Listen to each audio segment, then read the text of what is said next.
grade students in the room? Raise your hand if you're a student, Homedale. Yeah? Awesome. Because we're here for you. If you're a student, can you say out loud, nice and loud, live Homedale Blue? Ready? Go. Louder, how about? Awesome. Awesome. Here's to you guys. Because we're here for you and your parents. And thank you everyone so much for being here. My name is Terrence Wall, president of the Homedale Board of Education. On behalf of the Board of Education, thank you so much for being here. You're the reason that we are here, and we appreciate your presence today. We're going to now we're in executive session a little bit earlier. We're going to go back in now, obviously, we're in the public session, and we'll get started with a fantastic agenda that includes awards to fantastic students that are here today. And we thank you for that and applaud you, just like you were applauding a little while ago. We're going to now, if we can, I'd like to entertain a motion to go back into public session, please. May we have a motion? Second. All in favor signify by saying aye. Aye. Aye. Thank you very much. I'm going to call this meeting to order now. The meetings of the board are open to the public, and all members of the community should feel free to participate. There will be two opportunities for public comment. One opportunity will be for agenda items only, and that'll be earlier in the meeting. And then later on in the meeting will be for all and any item that you would like to discuss. So as I said, there are two opportunities for the public to speak, first in the beginning, second near the end. Any individual desiring to speak, please give your name, your address, and the group, if any, that you're representing. The presentation should be as brief as possible if it can, but no more than 3 minutes, please. If you can, there may be other folks that would like to speak as well this evening. There are certain matters that may be brought before the board that cannot immediately be addressed in public. Such matters may be referred by the president to a board committee or the superintendent and staff for consideration and further resolution. Also, lastly, the board vested in the president or other presiding officer the authority to terminate the remarks of any individual, which we don't expect that to happen if it's in the best interest of those present to do so. So what we'd like to do now with our fantastic students and their parents and the staff and our administrative staff and teachers that are here, we're going to stand and have a pledge of allegiance to the flag, and then we're going to briefly pause for a moment of silence for Memorial Day, our soldiers who fought for us. I pledge allegiance to the flag of the United States of America, to the republic for which it stands, one nation, under God, indivisible, with liberty and justice for all. Please remain standing. Let us take a moment of silence to honor and remember the brave men and women who have sacrificed their lives for our country. May their courage and dedication inspire us as we work towards a brighter future for our students and our community. A moment of silence, please.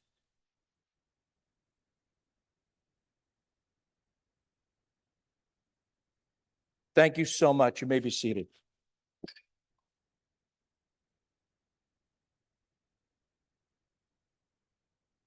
I'd like to now ask Dr. Scott Cascone, who just celebrated a birthday this week, folks. How about that? Happy birthday, Dr. Cascone. Thank you, Mr. Wall. And prior to beginning, I'd like to ask the Board of Education to kindly consider adding 3 additional items. Sometimes work product from executive session will be added to the agenda. And so I'd like to move to amend the agenda to add items number 60, 61, and 62. Number 60 is approval of settlement agreement reference number 2024-37402.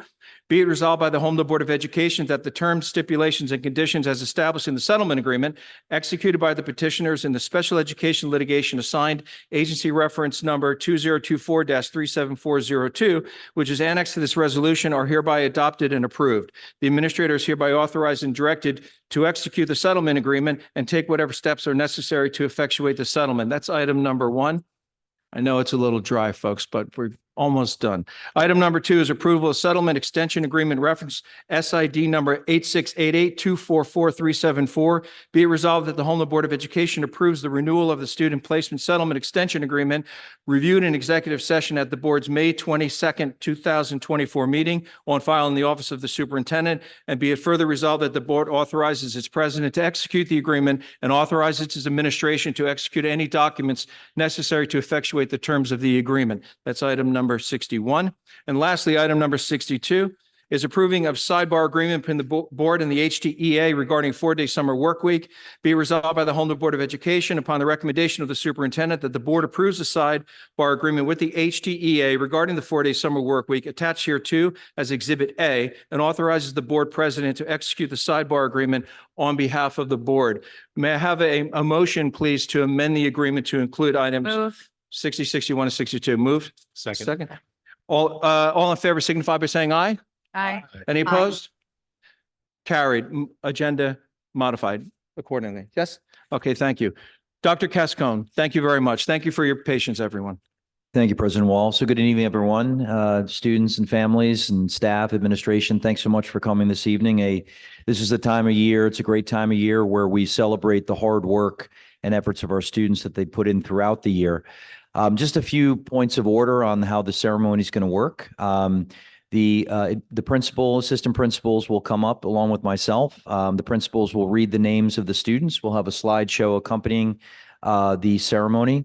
As you are called, students, you can come up, get your certificate, and then we'll ask you to just take a stand here on the risers. Once all the students are called, I'll ask the Board of Education to join the administration here on the risers to take a picture. At that time, families, we encourage you to snap as many pictures, come up and get a good shot, and then we'll dismiss the students back to their seats. We would kindly ask, unless you have you're otherwise engaged later in the evening, that you remain for the duration of the award ceremony. We don't envision it lasting more than 30 to 40 minutes, so we would appreciate that. And so at this time, I would just ask the board to process down and take a seat in the front row of the auditorium, and we will commence the ceremony. Thank you.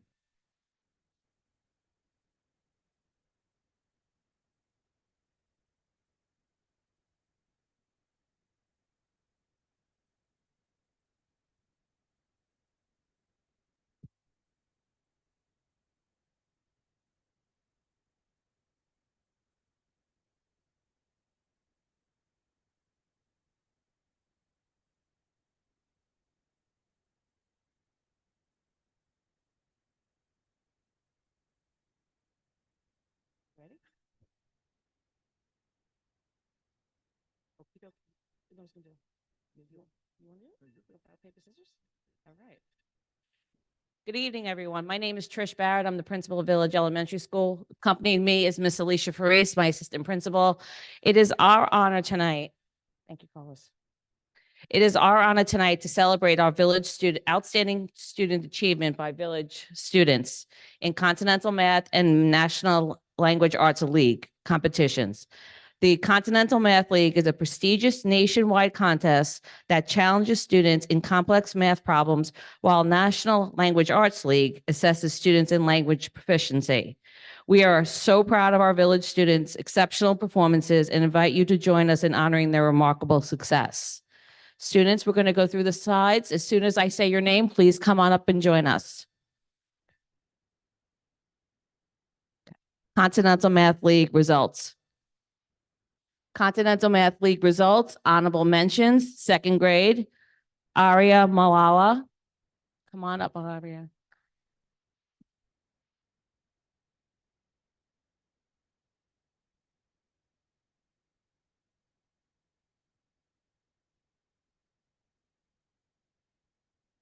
William Park.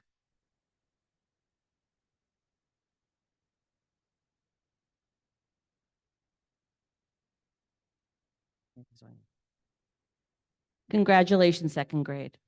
Our third grade honorable mention, Jonathan Pageon.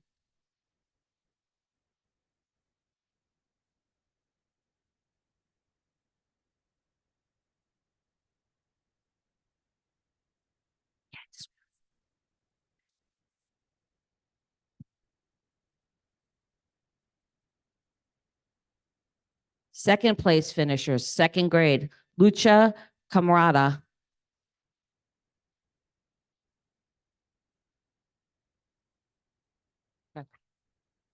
Third grade, Anaz Shah. Oh, there he is.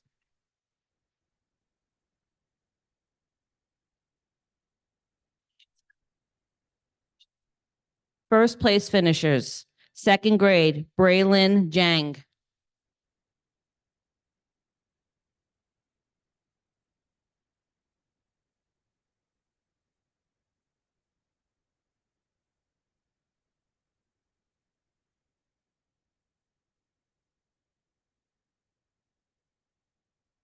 Siddharth Podalpally.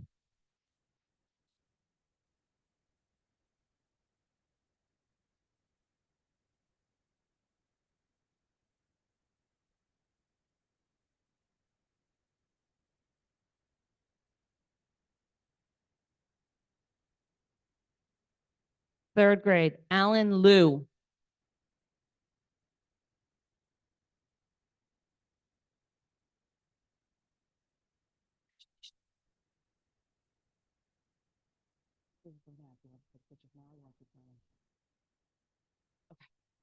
All right, guys, I'm going to ask you to stand up there, okay? We're going to go into LA, okay?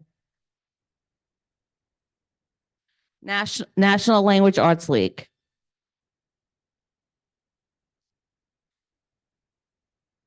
Yeah, that'd be fine. We got a couple over. All right, you guys ready? Okay. All right. Sorry, this is how I roll. Sorry. National honorable mentions, first grade. Elena Wang.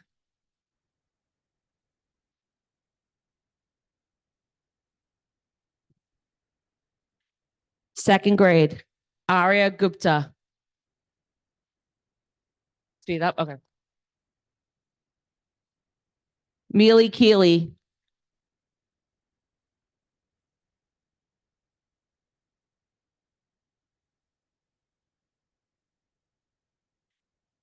Miles Kosagnicki.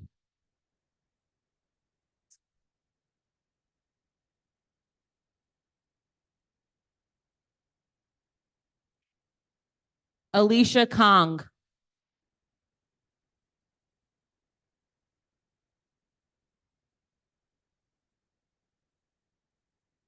Hannah Lachlan.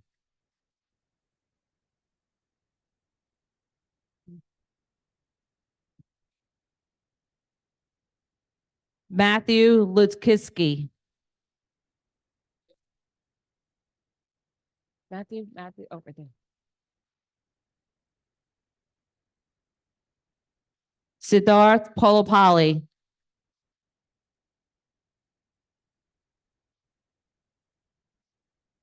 TJ Polney.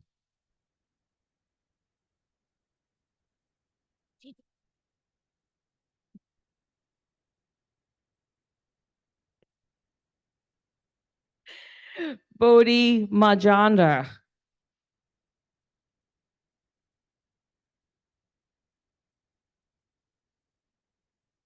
Reagan Vana.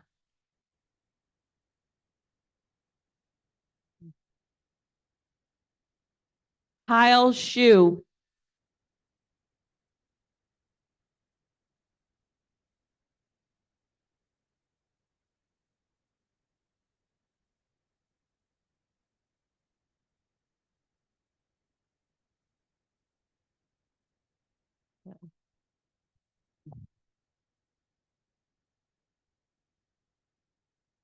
You coming up to me? Priscilla Zion. Priscilla, go up there. Third grade, Alan Liu.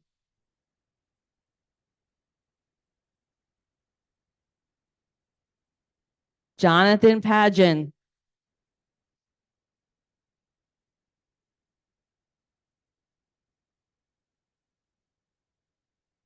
Oh, my bad. Okay, sorry. Okay, second place finishers. No, oh, Indian Hill. I didn't grab. They gave me a complicated thing. I know, I'm going. All right, sorry about that. Technical difficulty. Believe it or not, I was in charge of technology. Blackmore, I'm going. Carlos, don't make fun of me. All right. Sorry. Second place finishers. Thank you, Miss Race. Tiffany, second grade, Tiffany Lee. Okay, here she comes.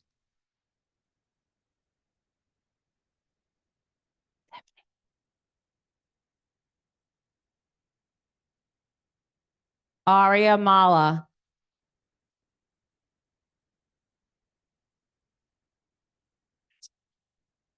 Taylor Schick.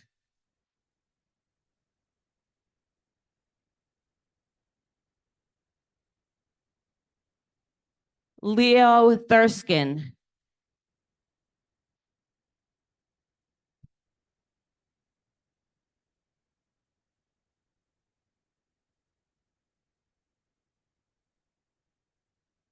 Third grade, Anna Shah.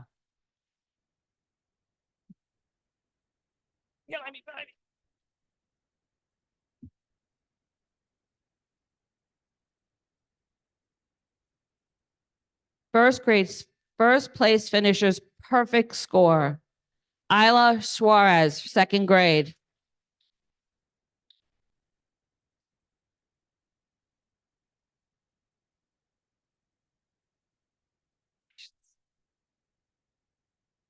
Grayson Pagano.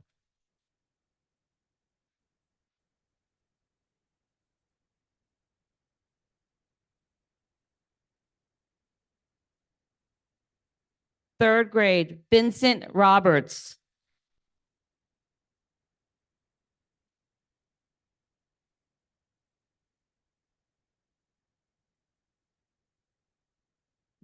National winners, perfect score, second grade. Isla Suarez. Where's Isla? Isla. So the national winners also get a medal from the National Language Arts League as well. Second grade, Grayson Pagano.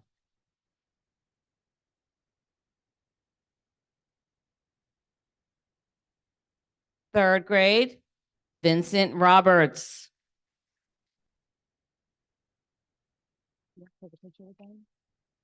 I'm done. Okay. So at this time, we'd ask the board to join the students on the risers for a picture. And also at this time, Mrs. Faries, Mrs. Barrett, and at this time, parents and family members, if you'd like to take a picture, this would be a good time.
Would you mind?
How about one more round of applause for our outstanding village school scholars?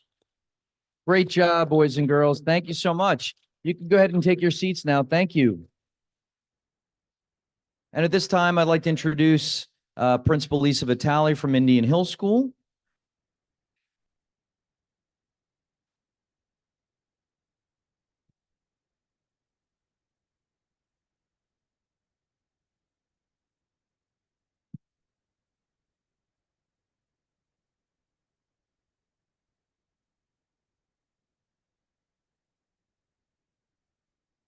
Okay, good evening, everybody. I'm Lisa Vitale. I'm the principal at Indian Hill School. Welcome, everyone. I want to congratulate all of our recipients, our students. They are so amazing. The amount of students that we're recognizing this evening from both schools is outstanding. So congratulations to everybody that's receiving some sort of an award tonight. Congratulations to you. I have to put my glasses on now because I'm getting old and I can't see anymore. So, all right.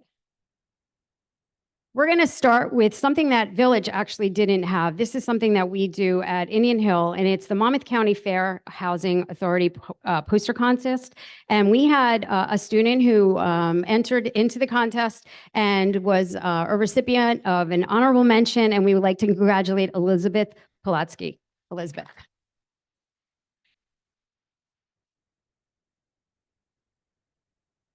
Okay. Well, Elizabeth isn't here, but we'll make sure she gets it tomorrow. Okay, now we're going to go on to the New Jersey Math League. I know Ms. Barrett already gave you a description of that. This is for the sixth grade region Monmouth first place team. Our school came in first, our first place score. This student got the 7th highest score in New Jersey. Amazing. Richard Liu, come on up.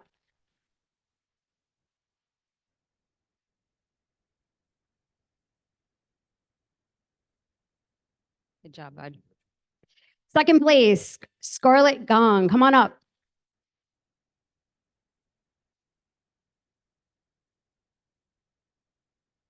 Good job, Scarlett. And third place score, Derek Sun. Come on up, Derek.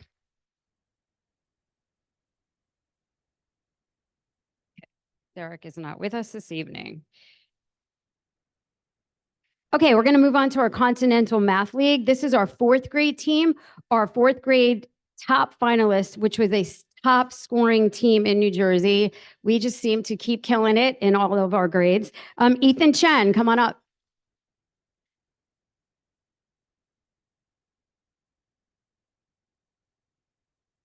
Good job, Ethan. Yuhan Chen, come on up.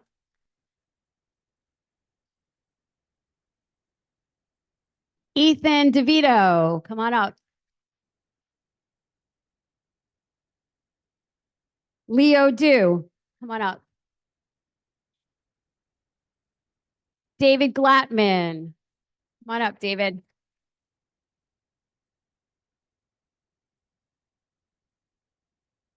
Emma Jackowitz.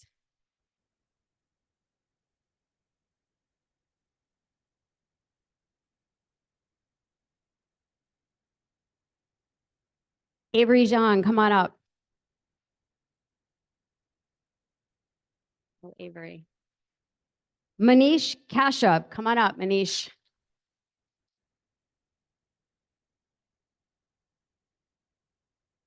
Nishant Molis, come on up.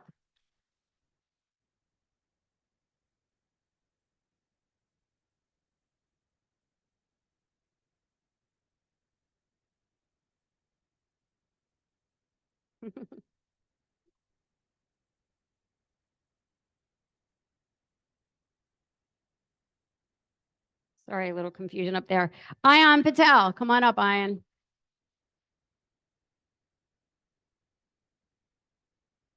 Isaac Wu. And Muchin Zhao. Muchin, no? Okay, we're going to move on to our 5th grade team. These are the 5th grade top finalists. Anisha Ajankar, come on up.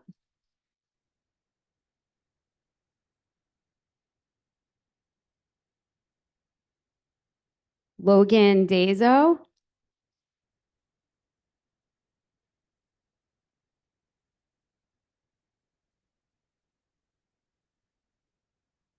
Nicholas Dektyrov. Hopefully I said that right.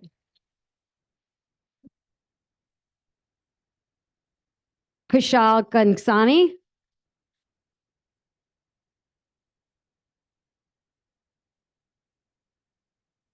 Good job.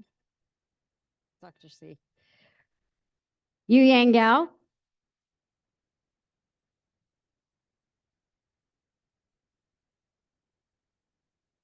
Ryan Ing.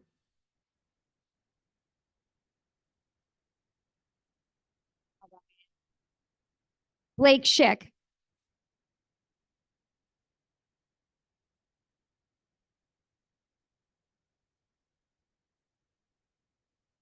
Alexander Serrano.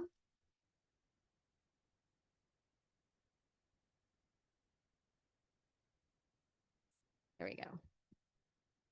Anthony Sobral.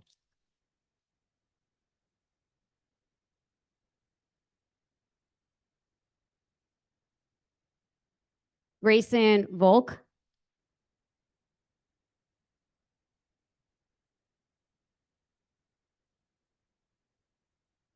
And John Paul Zambito. Congratulations.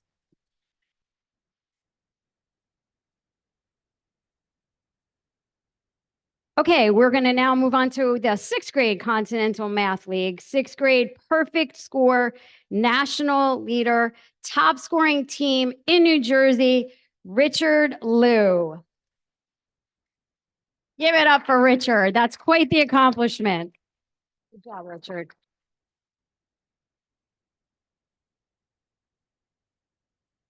Okay, sixth grade top finalist scoring, scoring team in New Jersey, Yulan Chen.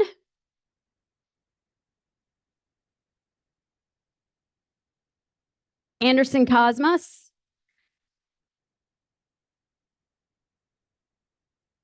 Trevor Dietrich.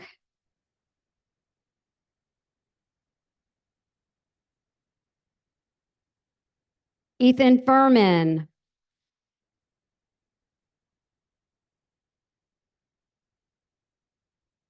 Scarlett Gong.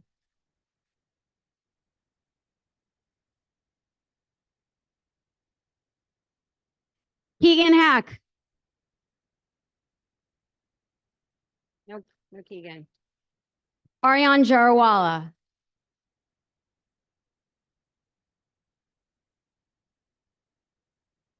Elizabeth Koo.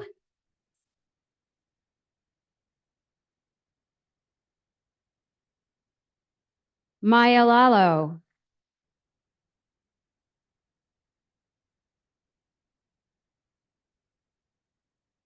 Derek R. Lee.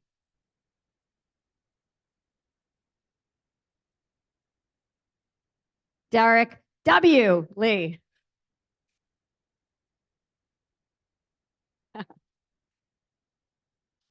Isha Nair.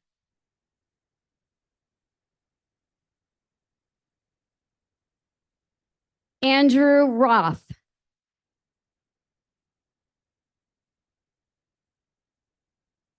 Derek Sun. No. Anya Varma.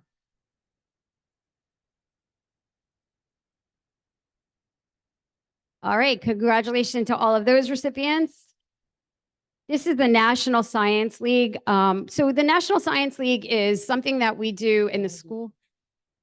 You want to do that first? Sure. Okay, we're going to take a pause. We're going to take pictures. So, board members, if I could ask you to join the students up on the risers, we'll do a picture with the board and then we'll have one just with the students.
All right, boys and girls, you guys can go have a seat. Great job. Excellent. Congratulations to all of you.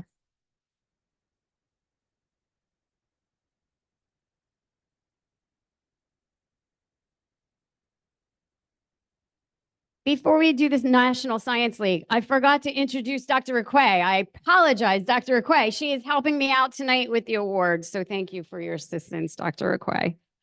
Okay, so the National Science League. This is something that we do in the school. We give all of the students a test in their science classes to test their knowledge of science.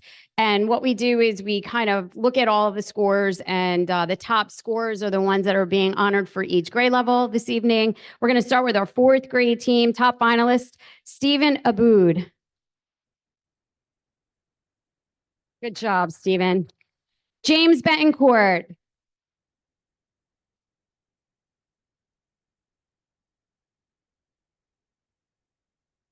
Ethan Chen.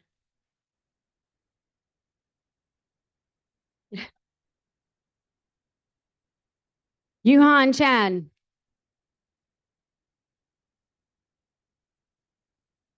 Carter Coppola.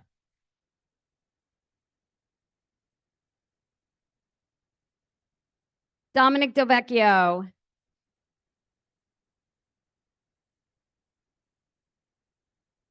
Leo Du.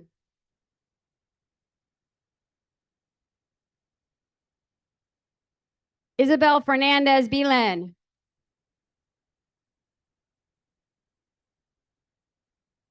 Manish Kashyap. David Langman.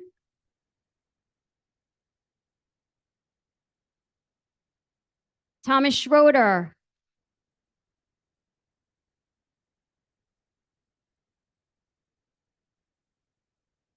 Henry Sun.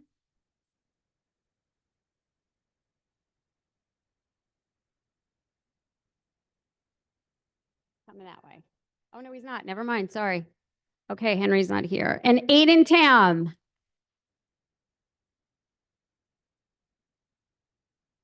All right, congratulations to our fourth grade team. This is our fifth grade team top finalists, Anisha Ajankar.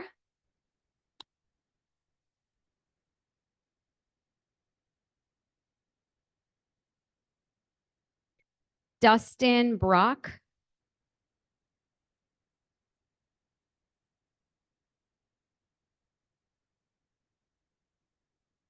Logan Dazo.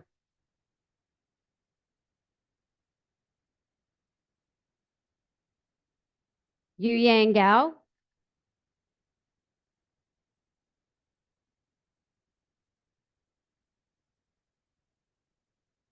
Catherine Wong.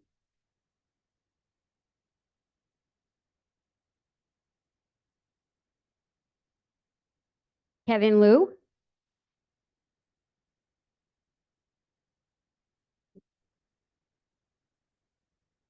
Samyutha Mekapututhula. Sorry if I killed that. I'm sorry. Are you here? Samu. There she is. I'm sorry. Jack Miradali.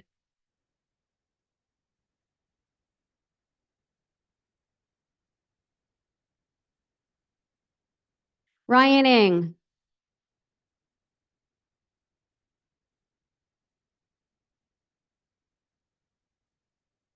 Anthony Sobral.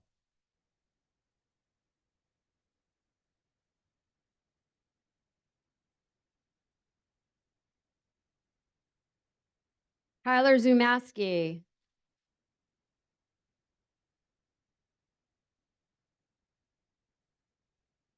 And John Paul Zambito. Congratulations to our fifth grade team. And now our sixth grade team, our top finalist, Imad Abbas.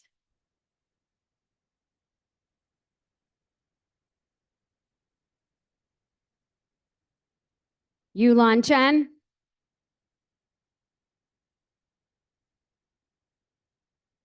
Anderson Cosmos.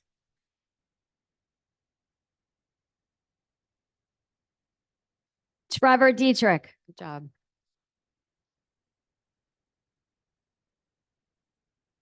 Noah Edrick.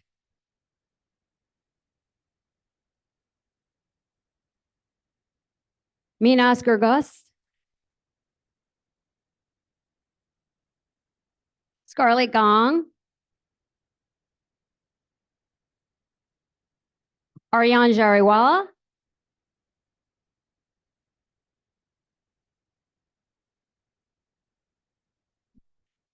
Elizabeth Koo.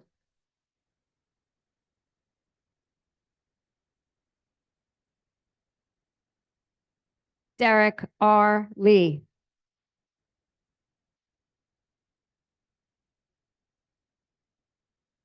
Richard Liu.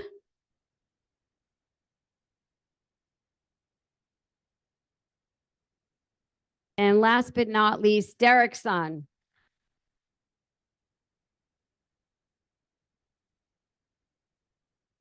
This is our 4th, 5th, and 6th grade National Science League team. So let's give them all a big round of applause. Congratulations, boys and girls. Excellent achievements. So at this time, if I could ask the board to come back up to the risers for another picture, appreciate it.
Okay, boys and girls, thank you so much. Congratulations to everybody.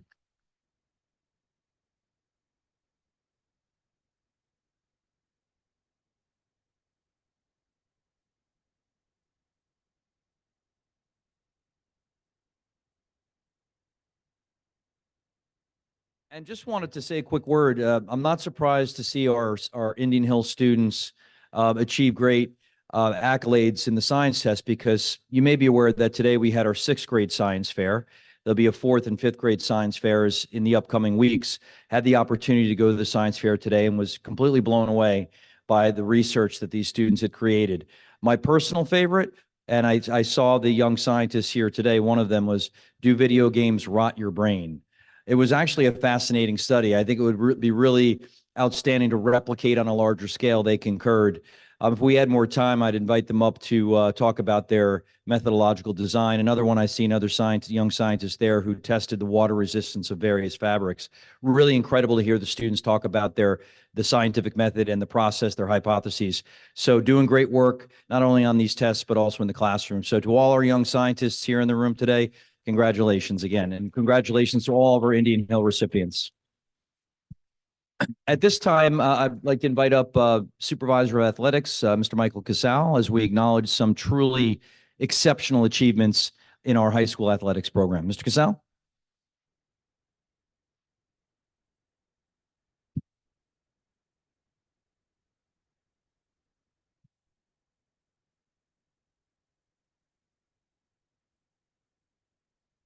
Thank you, Dr. Cascone. Today, we're going to celebrate some of our spring sport accomplishments, both as a team and from individuals. First up, we have our girls golf team. These girls, back-to-back years, making a name for themselves, from individual tournament winners to our coach winning the state coach of the year last year, to this year repeating as Shore Conference tournament champions. So congratulations, girls.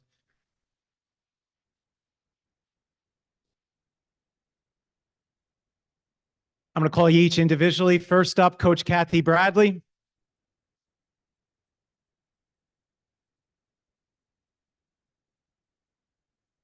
Next, Serena Gane.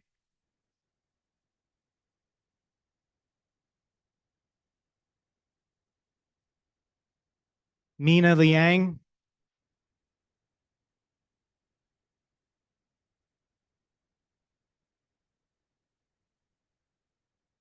Olivia Kim.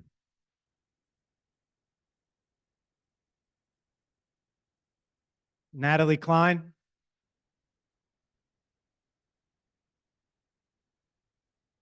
And Leah Gordon.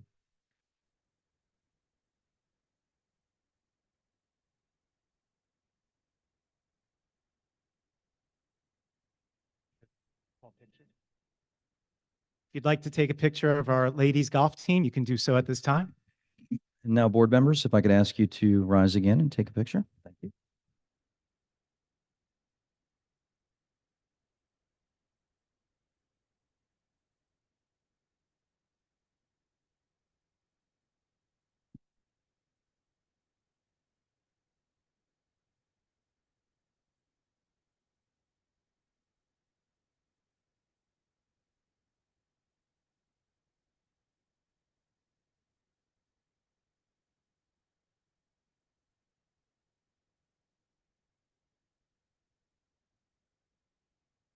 Congratulations, girls.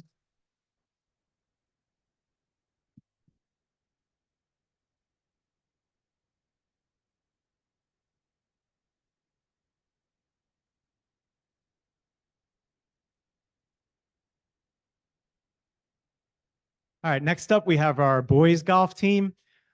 For years, our boys have been competing and always finishing in the top 5 in the Shore Conference, top 3, have a very strong boys golf program. Coach Bemke's been at the helm for many years, and we've been working towards this moment. And unfortunately for me, I had the opportunity to step in on this day, and I was lucky enough to be there. So I'm 1-0. Sorry, Coach. But I was happy to take over on that day. Our boys took down the 2024 Central Jersey Sectional Championship for the first time in school history. Congratulations.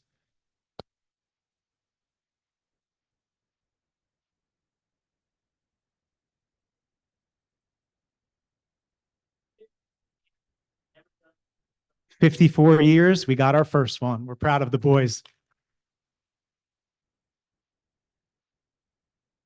First up, Coach Sean Bemke.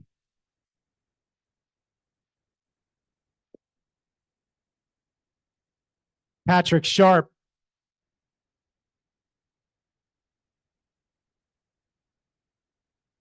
Matthew Merkel.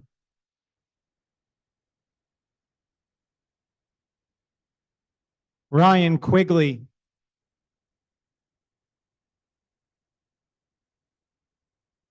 Ji Chang. And Remy Mander.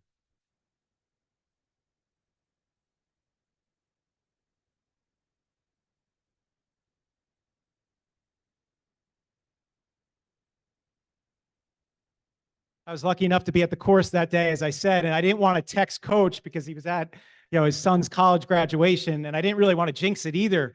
But I was following along, and I was like, I think we got a shot here. And the boys were able to pull through. Coach Bemke was ecstatic. Again, congratulations. Board members, if you can come up and join us for a picture.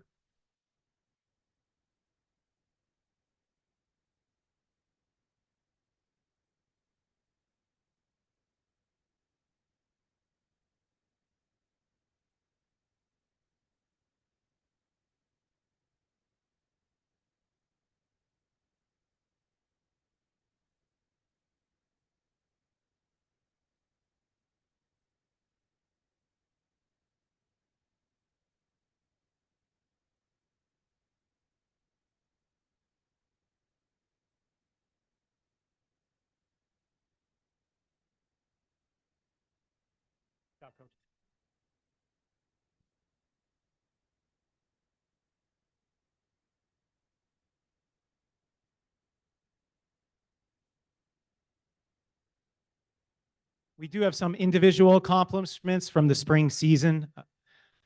First up, we have Serena Gane, who repeated as Monmouth County and Shore Conference Tournament individual champion. Congratulations, Serena.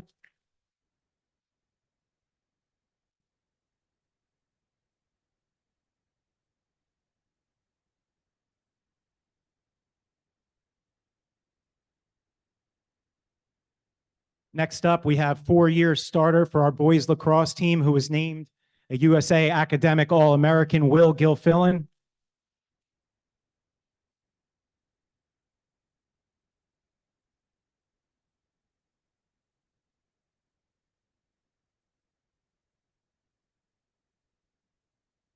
Next up, we have our Monmouth County Tournament individual champion in the javelin, Sophia Laudy.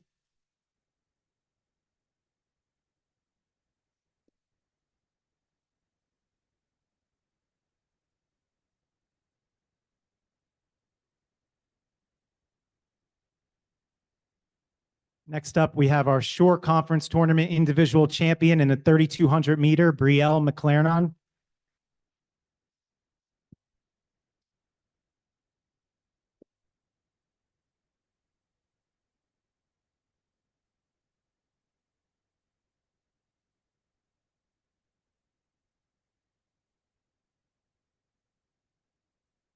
And as you can see, Alexa DiNardo had herself quite a spring season. She won the triple jump and the long jump in the Monmouth County tournament, and then followed that up with a Shore Conference victory in the long jump. Congratulations, Alexa.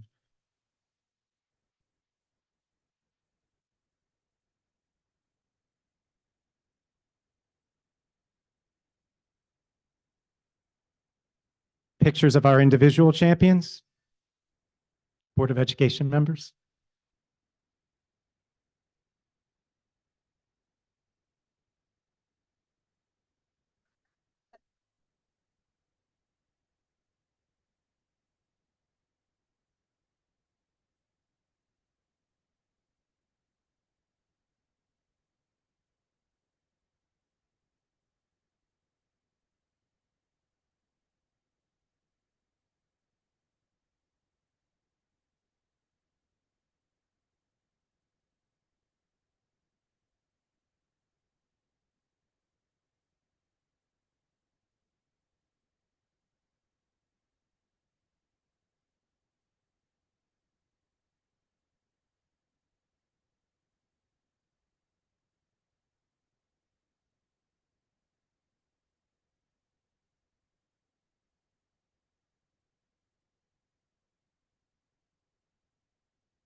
Congratulations, champions.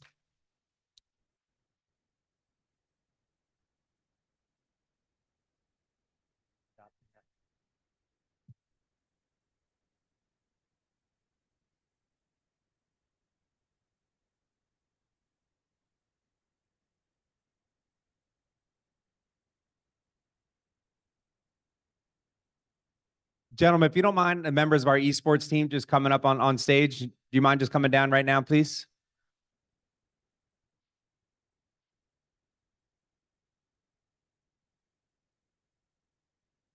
All right, as our team is making their way up to the stage, in a moment, it'll be my pleasure to introduce our head coach. And he was first time joining us this year. We were very fortunate to get him to join our mathematics staff as well as our computer science staff.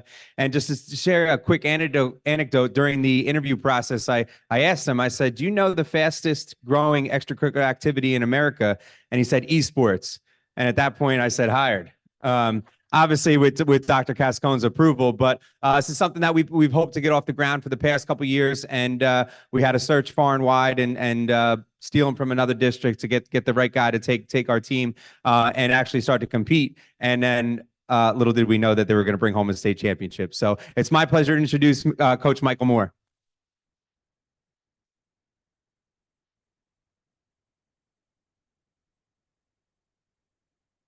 I had nothing to do with this, honestly. No, no, I owe it all to these kids. They did all the hard work. They put in all the time. It's very difficult to play video games for hours on end for all these kids. But But in all seriousness, this was our first year as a team and our first year competing at all. And we basically swept Group 2 and won the state championship. And it was pretty amazing to see. They went down to Stockton University and they beat the #1 seed and took home the state championship in Group 2. So we have Michael I.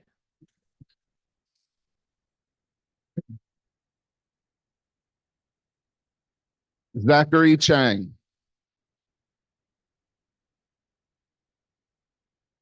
Kinshuk Damarla. Zambal Garmayev. Cameron Grob. Hunter Komosinski. James Lau. Grant Lynn. Ayan Mohammed. And Duo Zhang. Each and every one of these guys contributed to this win, and we look forward to taking home the next one next year. Congrats, guys. Jump on up. Thank you. Okay. Once more into the breach.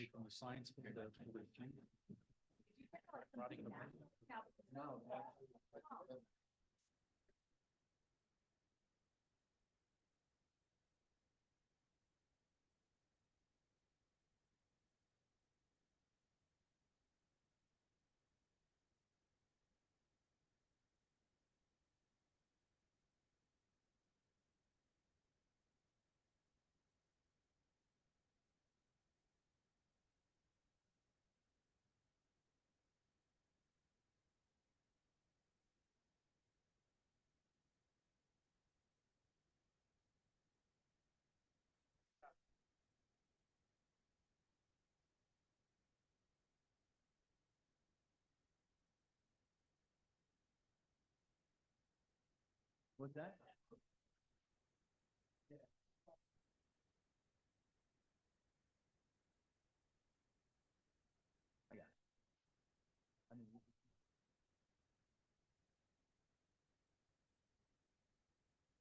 Okay, at this time, I'd like to call the two student representatives to the Board of Education down. Anugna Parvataneni and Jack Powers, come on down. We'd like to recognize you at this time. And I would just, I don't know, Board President Wall, would you like to get up and say a few words in acknowledgement of our student reps? Quick impromptu speech. I just want to, you're an extension of the community of students, the student body here. So your exemplary service is critically important because you're channeling the thoughts and the wishes and the plans from the student body to the Board of Education. And that creates just really a loop, a continuity of purpose. And that helps us tremendously in delivering the services that we're elected to do and that we're here to do for you on behalf of yourselves, your family, and the greater community in Homedale Township and the Homedale Township School District. So thank you so much for your service. Thank you, Dr. Cascone, for giving me the opportunity to say that. A nice round of applause for the folks here. Thank you very much. That's on behalf of the Board of Education. Thank you.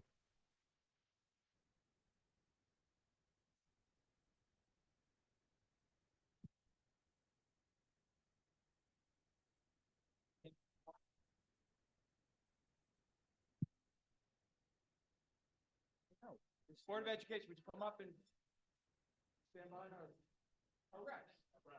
That's right.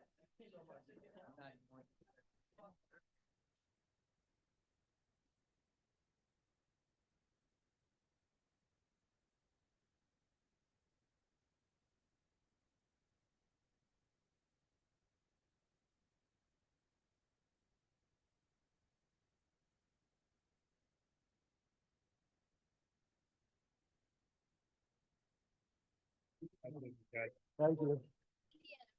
Indiana University. We do have one more acknowledgement, which we are going to do from the dais. And it'll also give board members an opportunity if they had any comments they wanted to share with, particularly with our outgoing rep, Anugna. But we do have one more recognition.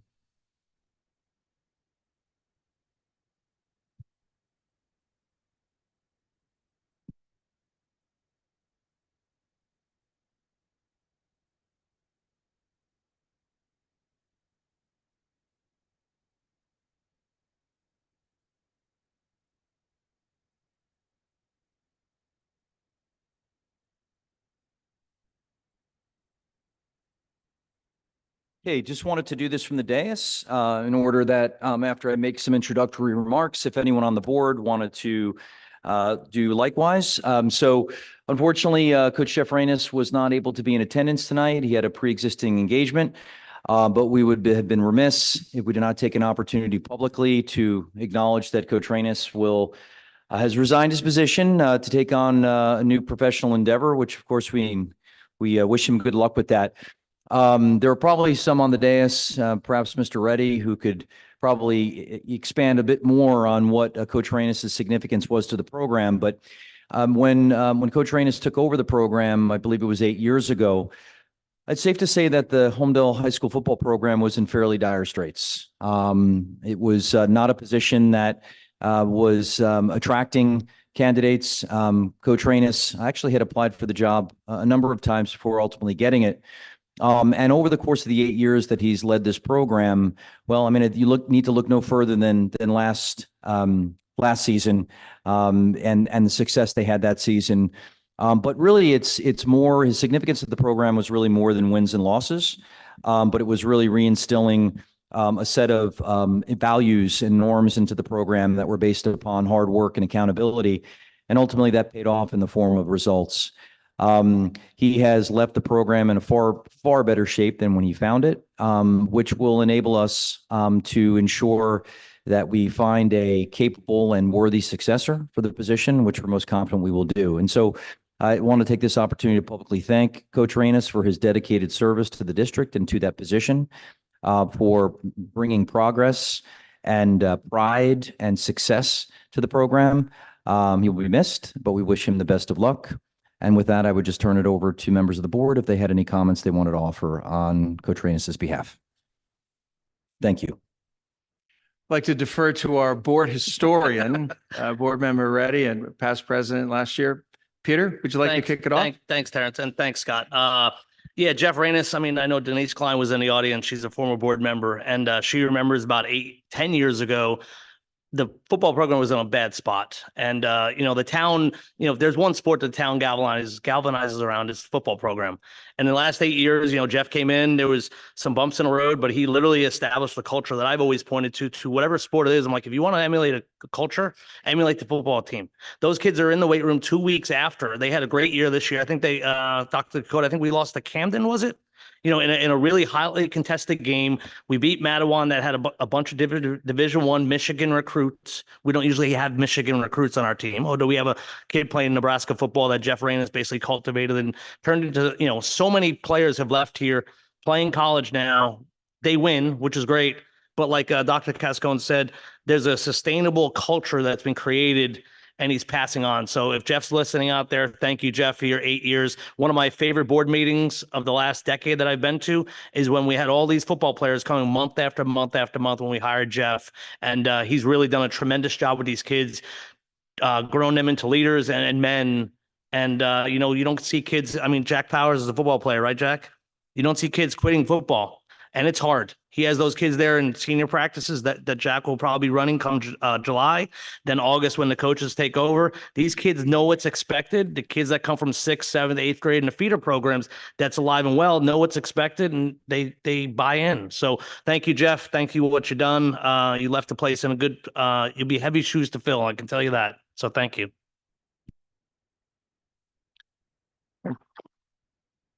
I'd also like to echo those comments. I want to wish Coach Reynes all the best. Saw some powerful games with him leading the charge, and the dedicated students, football players, learning on and off the field to be good sports, to work hard, to fight to win, and to learn through losing as well. And he coached them well, and we wish him tremendous success. Great man, big shoes to fill. More to come. Thank you very much.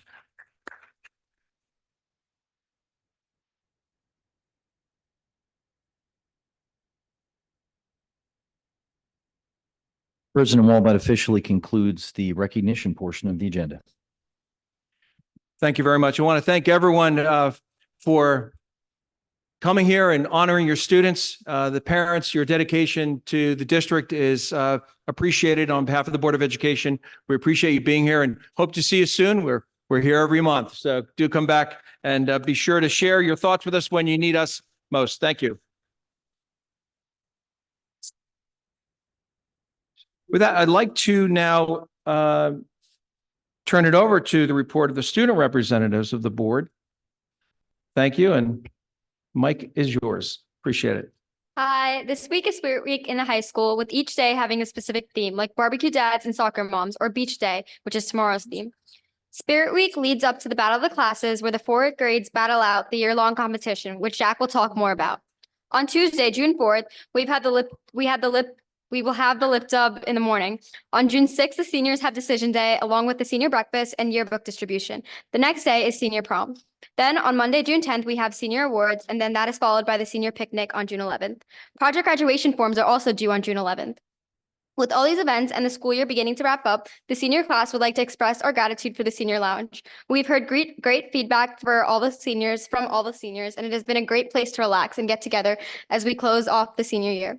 On behalf of the graduating senior class, we'd like to thank our teachers, coaches, and administration for making our time from village to the high school a truly special experience. We will cherish the memories we've made here forever. Thank you, and I will now pass the student report to Jack. Thanks, Anugna. As Anugna mentioned, Battle of the Classes is this Friday. The Student Advisory Board is super excited for this event. The 4 classes have worked hard all year long to earn points for their team during several lunchtime events, showing up to school events and participating in fundraisers, as well as during the first Battle of the Classes in the fall. The main event on Friday will be held outside on Bob Rogge during the school day. Make sure to wear your class colors to school to show your spirit. Freshmen are purple, sophomores green, juniors red, and seniors are pink. We're super excited to see everyone cheering on their peers. Best of luck to everyone competing. I'd also like to thank everyone for coming out to Relay for Life. This night was filled with fun activities like a pie eating contest, dunk tank with some of our favorite teachers in administration, musical chairs, and so much more. Not only did everyone enjoy themselves, they also helped to raise over $70,000 towards cancer research. Homedale's National Honor Society has put in a bunch of hard work throughout the year, and we're so glad that the event was such a success. This concludes the student report for tonight. Thank you. Thank you much. Appreciate that. Board members, any questions for the student representatives this evening? Good. I just want to say, Nuga, thank you for your service last 2 years. Good luck at college next year. And you guys sort of glossed over Relay for Life. I mean, this was the 3rd year we've done it, and each year, I think the first year was like Mrs. Fox raised like $10,000. I think last year was like $24,000, and 70 is absolutely crushing it for such a great event. And when you think about it, that day we had a student play. We had, I think there was the Village Carnival, and then we had the Relay for Life. So obviously there were 3 big events being pulled, and you guys still, $70,000 is tremendous. So I think that's, just wanted to make a mention of that. And great job in the senior lounge. I'm sure Jack and and my son and all the other juniors are going to get the full year benefit as opposed to you guys only getting a few weeks. And don't forget, you guys have your graduate walk. Make sure everyone goes to that. That's a really good day. So thank you. Thank you, board member Reddy. We'll now turn it over to Dr. Cascone for the report of the superintendent. Thank you, President Wall. I just want to start off, as per standard, the enrollment. The enrollment as of 5/29/2024, 826 students at Village, 622 at Indian Hill, 495 at SATS, 964 students at the high school for a total of 2,907. And that is from 2014, a 114 student decrease over the last approximately 10 years. I'm going to keep my report brief. As we've been at it for a bit now. Just want to remind parents in grades 2, 5, and 6 that we've been sending out notifications with regard to upcoming health education lessons pertaining to sexual and family life education, including personalized links. We're continuing to send them out in repeated fashion. You may have gotten a robocall from me today, which was dedicated specifically to those folks who have not responded. Kudos to the 5th grade parents. They're at 96% to date. So they're out in the lead at this time, but we will continue to, over the next several days, continue to send out reminders and tailored communications to ensure that, all of our parents are responding to that survey. I thought it would be appropriate for me to just give a brief update on the search for the next Homedale High School principal. We are on target to appoint Dr. Kokoda's successor at the June meeting. We will be engaging in a multi-step process, starting with a paper screening, brief screener interviews, narrowing down the slate of candidates who will come in for a first-round panel interview. That'll be multiple stakeholders from inside the district, and then a second round before moving on to the finals. I can say that the response to the posting has been very good. We have quite a number of applicants, and it is a fairly deep pool. So in as much as we understand that Dr. Kokoda will be difficult to replace, we are confident that we will find a capable and dynamic person to fill his shoes. As noted tonight, and in recognizing Coach Reynos's resignation, we understand that preseason is just around the corner. So obviously we need to move out smartly with respect to that search, and we are. That posting has gone up. Likewise, that person, the successful candidate, whomever that may be, will be appointed at the June meeting. Working very closely with Mr. Casal and ensuring that we have a transition plan to ensure that the preseason is unimpacted. Not only will we have multiple stakeholders internally, but Mr. Casal will be hosting a focus group next week with leadership from various organizations that have a stake within that program in order to gather good feedback in terms of successes, where they think the program can improve, so that that can inform our deliberations, our leadership profile and candidate profile, and ultimately selecting the right person for the job. But we are confident, again, big shoes, but we're confident that we will keep the positive momentum moving with the high school football program. Another reminder piece is there have been a number of communications that have gone out regarding course placements and waivers and waiver eligibility.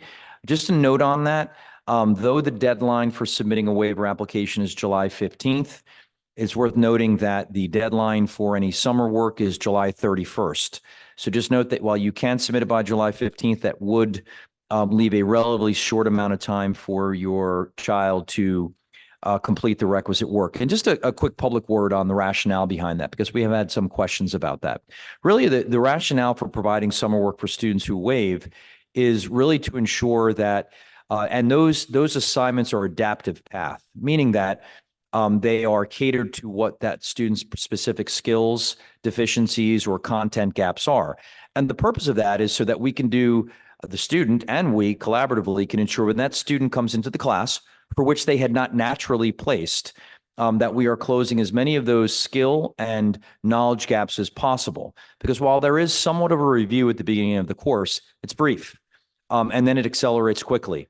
And those skill gaps and those content gaps become more pronounced and becomes more difficult for that student to make that up as they move along. It's really no different in our honors courses, our AP courses. Summer work is a standard part of it. And it also, quite frankly, demonstrates that there is a sincere commitment on the part of the student to take on this challenge. Signing a piece of paper that says, I want to waive into the course, and doing the necessary work and putting in the necessary time to be prepared is a different story. And so we think that this is mutually beneficial, not only to the students, but also for the teachers who will ultimately have those students in the class, that they can make a more successful transition.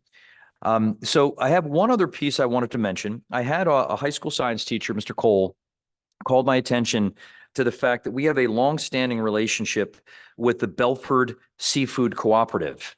And the Belford Seafood Cooperative has partnered with this school for 40 years in providing the science department with specimens that can be utilized for donation, for dissections and things of that nature. Anywhere, really probably tens of thousands of dollars of free donations of specimens to our high school science department.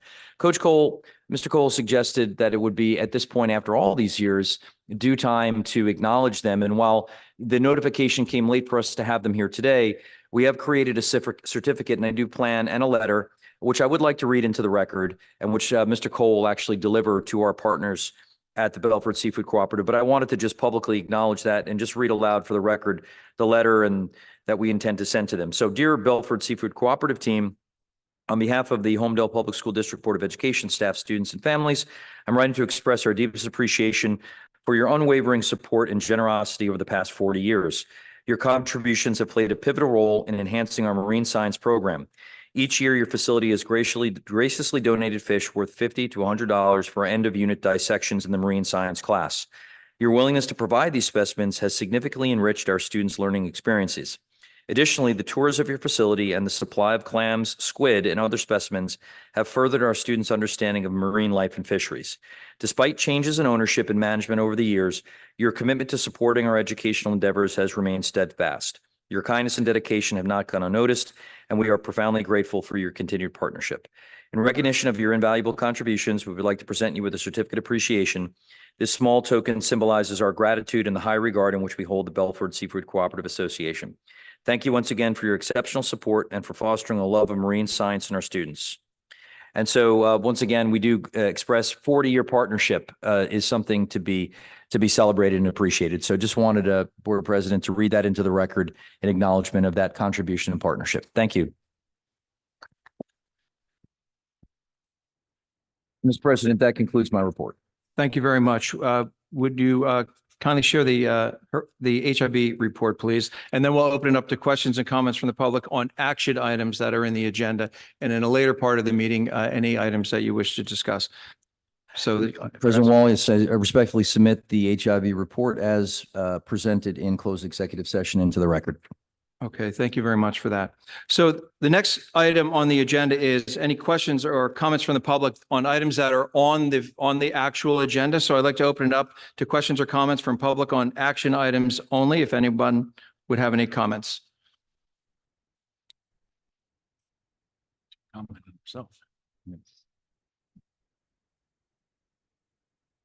Ms. Brew, welcome to the dais. It's a pleasure. So, I can't leave without one more time at the podium. Kindly identify yourself So- and, Debbie Brew, Okay. 15 Cindy Lane. just joking. Thank you. I'm going to try to get through this, okay? Indulge me just because I so appreciate this, but I didn't do it all alone. My family's probably laughing back there because I know I'm going to cry. Okay. I want to thank you all for this unexpected and touching recognition. It is really so meaningful for me, and I appreciate it, and I appreciate you. As a volunteer and winner of the Best Attendance Award here at these meetings, I know more than anyone how much time you put in and what a commitment you have made to take those seats. I respect each of you for making this commitment to the children and to our community. I have to mention how much it means to me to leave here with 85 and 96 at the helm. It's just all ending the right way for me. And I am so proud of the way you both lead. Terrence, hanging out in country woods in the summers of our high school days, I could never have predicted this day in these spots. Never. But you are right where you should be. And I am thankful for your leadership and wisdom and your loyalty to your lifelong district. I have been asked too many times to count, why don't you run for BOE? Don't worry, I'm not running. Sitting here for 12 years, I have many different answers to that question, but the best answer really is that I have come to the realization many years ago that I would go to jail.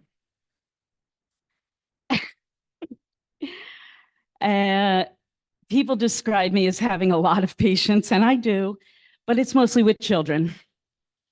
In my Homedale Parents Facebook page days, I had patience to a point, but I can only take so much. You all take a lot. I watch you all trying to please everyone, and it is an impossible task. Collaborating and cooperating for the betterment of all in this district is not easy, but I have watched this board and a few others, for the most part, really make some amazing things happen, and I am proud to have witnessed it all and to have had my 2 cents along the way. I thank you for your recognition of my volunteer work in all of the parent groups. As I have said before, it is a privilege for me to be able to work beside the best administrators, staff, and families. And Dr. Cascone, in my own opinion, I think we got it right this time. I truly felt when you started here, your efforts to understand the dynamics of this district, your eagerness to identify our strengths and not be afraid to identify our weaknesses, and it was refreshing. Your ability to incite excitement and spirit in the district, which was really becoming lost in the shuffle, was contagious. Not to mention making the best decision this district has made in a long time to recommend Art Howard as your assistant superintendent. That's going to make me cry. That put you way up a few notches with me, so thank you. Art,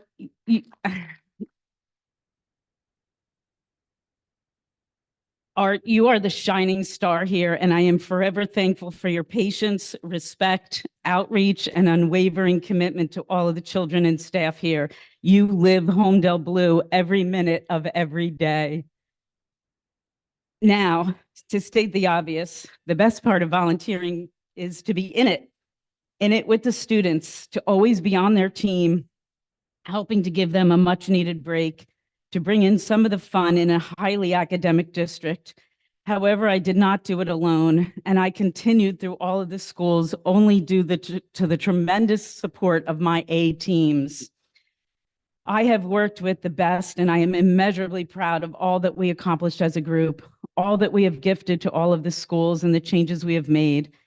I would be up here too long to mention every board member and committee member I've worked with, but I would like to recognize a few whom I started with in a whirlwind year that first year seemed to last 10 years. That'll all be in the book. But we made it. And also those who stayed in it with me the longest, consistently by my side until they graduated or they actually moved out of town. And those few are Dina D'Ambrosi, Lori Umbrino, Darlene Kiss, Lynn Saporito, Michelle Prager, Michelle Satilli, Vicky DeBlasi, Linda Jackman, and my ride or die still by my side as my finance chair for project graduation, Anissa Quirk. They and so many more gave up their time and energy to this district, fundraised hundreds of thousands of dollars, implemented, created homedaleparents.org, the website that we all use to this day. Family fun nights were created, career day, bingos, so many more programs and events. We recreated the carnival and boardwalk into the forms they remain today, and aided in creating memories the students will never forget, because each of these people cared so much of all, as all of the parent groups do to this day. I am so grateful to all who ever served with me and those who continue to serve on all the parent groups. It's not always easy, but it is always worth it. The Homedale Volunteer Group is something I created and managed on my own out of necessity to the district and local organizations and to the students who needed and wanted to participate in community service. I am proud to see it grow from 7 students to over 750 families helping others. I am grateful to the district, especially Mrs. Rizzatello, for agreeing to take it on through the guidance department so it can continue. My baby, project graduation. Slight correction in the recognition as I'd like to take it, but I cannot take credit for bringing this important district event to the district, as that was done way back in 1992. But I am thankful to Mr. Lochran, who asked me to get involved as my oldest was moving into the high school in 2014. For 10 years, I have been wide awake for 24 hours, at least one day a year since. Easy to stay awake, bursting with excitement for our new alumni as I watch them spend their last night with their class in a safe manner, having a ton of fun, free of charge for each of them, thanks to the hard work of the committee's fundraising and generosity of our community.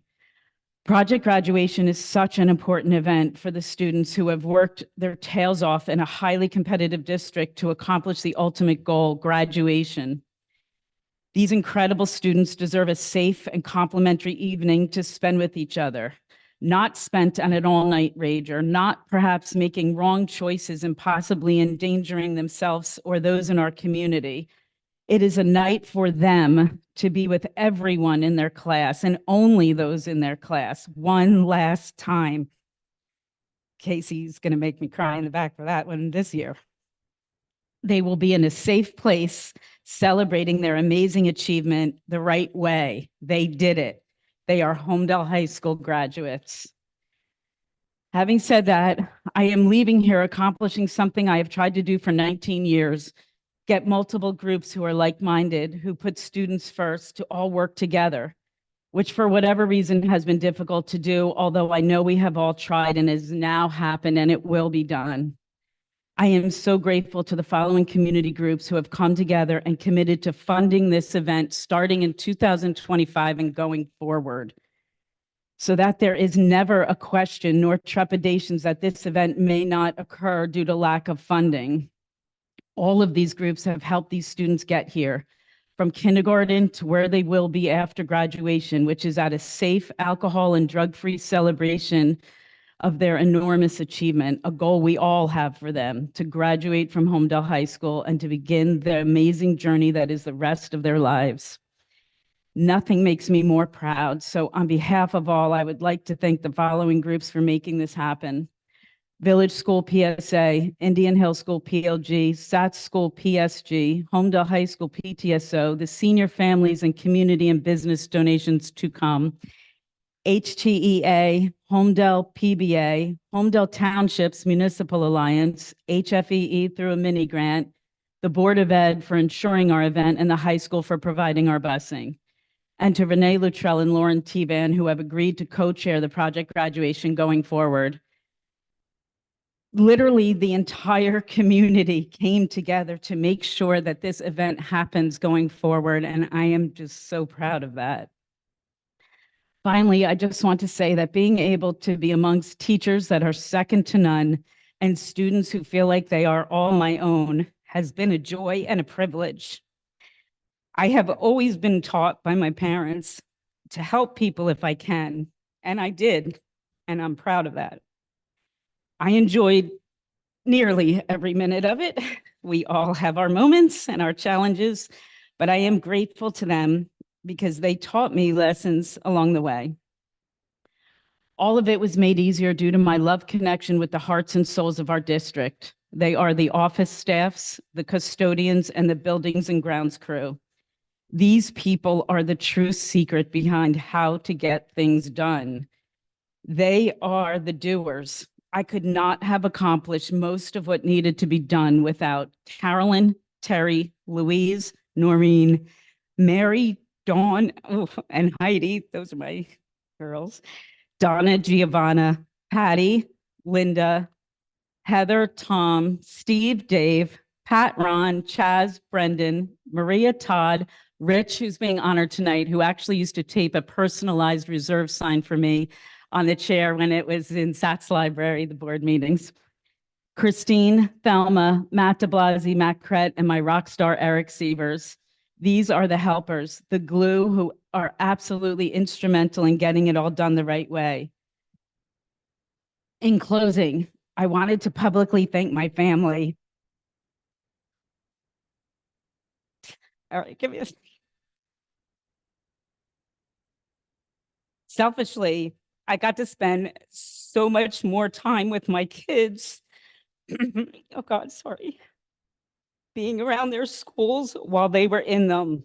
Still, it's not always easy having everyone high-five your mom in the elementary hallways, or seeing her dressed as a lemon for a fundraiser, or up on stage for Village Idol because they needed another act, or yelling at everyone to get on the bus at field day. Not to mention having too many meetings and my husband tolerating packing the garage with school stuff. We now have one car in, so we're doing well. But in the end, we all had the best time, and I know you are proud, and you all make me so proud. Thank you for letting everyone borrow Mom. I love my brew crew. Thank you all for your patience and your tolerance, and again, your recognition. It has all truly been my honor and pleasure. Thank you. Debbie, stay for a moment.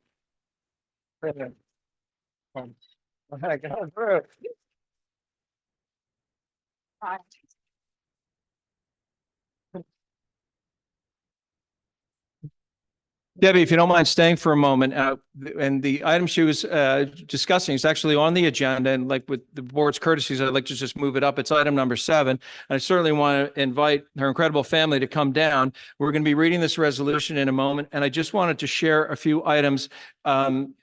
It's really important to have that connectivity through the generations of Homedale's evolution over time. And as new generations create new memories and new experiences. And it's from learning from the origins of the community and building upon that foundation that we can learn and grow.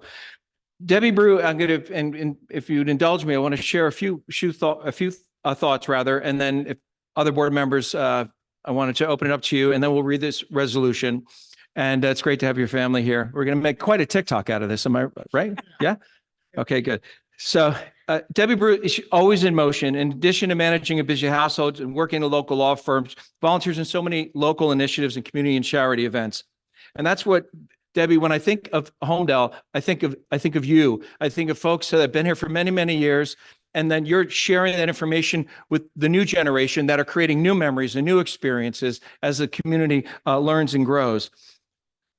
Deb grew up in Homedale, she was part of things, how they were. It was a quieter time. It was a more rural time and has developed over time to what we are today. But it goes back to things like Frogtown Frolic and Christmas tree lightings and July 4th parades, fireworks. We had fireworks right here at Homedale High School. She had previously been the activities coordinator at Homedale Swim Club, and she had learned quite a bit from Inez Sulak, who also ran the swim club. Some folks may remember that. It was all about teaching and creating memories, and she looked to Inez and other folks learning them, but they were part of a prior generation. In fact, I think Frank drew the logo, the Homedale Hornets logo, correct? Yes. That's right. So a lot of history there it's important to think about. But her passion is for making memories with her family, and that is she has done. And the history, though, of the Brew family is incredible. Her grandmother, Vera Lee Nordstrom, United States Navy aviation machinist. Strong women, generations of strong women. And so the family growing up, you learn from these strong women like your mom. So she's been involved in so many different things over the years. Indian Hill Carnival in the hallways that your mom started, the Homedale Social Action Committee that your mom started, partnering with children from Monmouth County with special needs. Every week on Wednesday, they would go to Airport Plaza Roller Rink, if you remember. Yeah, I believe it's still called the Airport Plaza. They would roller skate together and enjoy various interactive activities. So it's just over the arc of time, so many different things. Started working with Special Olympics while at Homedale High School and is still involved in supporting the Special Olympics to this day. When she was a student, she helped the elderly. They would get a list of senior citizens from the county who needed help, and they would go to their houses and help them out. And this provided credit towards Homedale High School's first congressional award is Debbie Brew. The first congressional award is Debbie Brew from Homedale High School. Proud moment, right? Yes. Yeah, so much history. And that was Congressman Howard, for the historians that may be here, Mr. Reddy, perhaps, Congressman Howard. So she wanted for her kids to have the same kind of experience. She rolled up her sleeves, got to work wearing a hat, wearing the various hats, I should say, volunteering on student parent group boards. Connor was born in 2000, two others at home, 2003, 2006, Carly, Casey, always helped the groups, but didn't want to be in charge. Believe me, I don't know why you haven't run. She's at more meetings than the Board of Ed is at their meetings.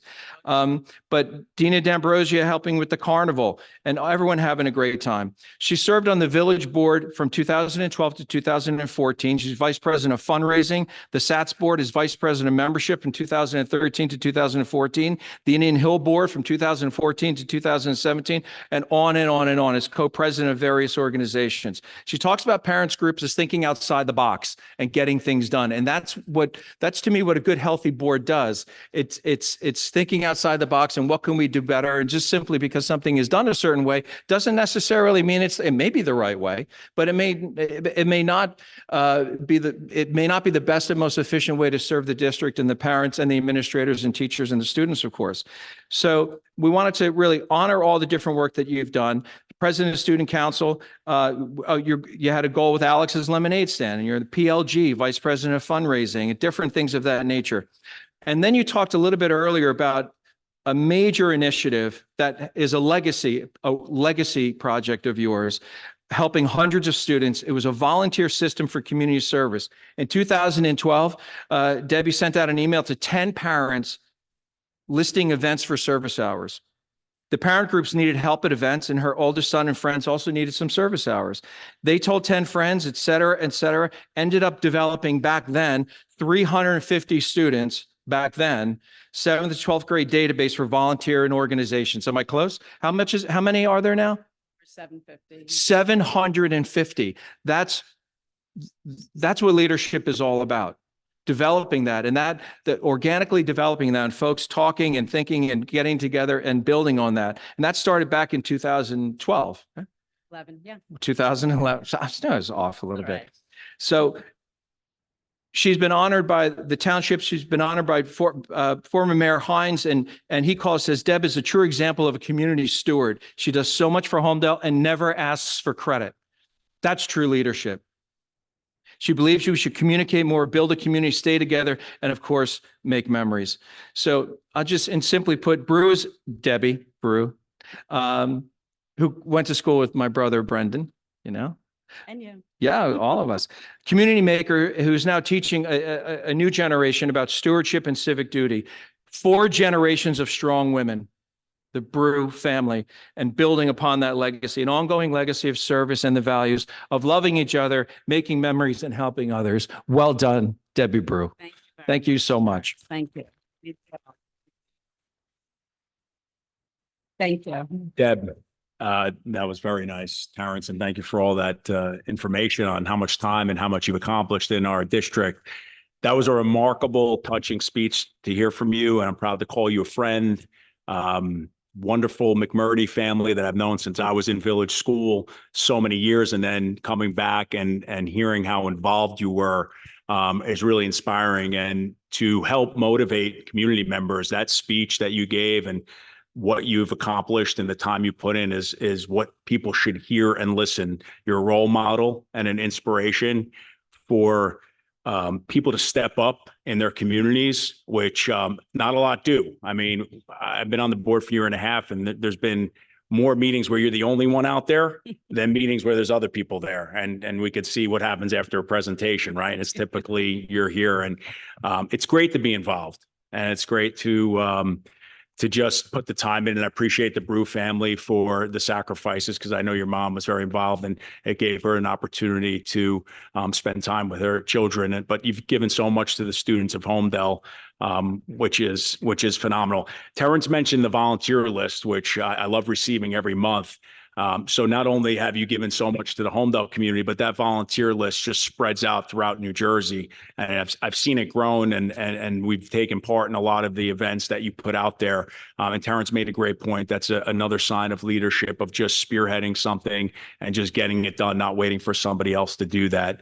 So I can go on, but that speech was really touching. You got me a little teared up over here. And,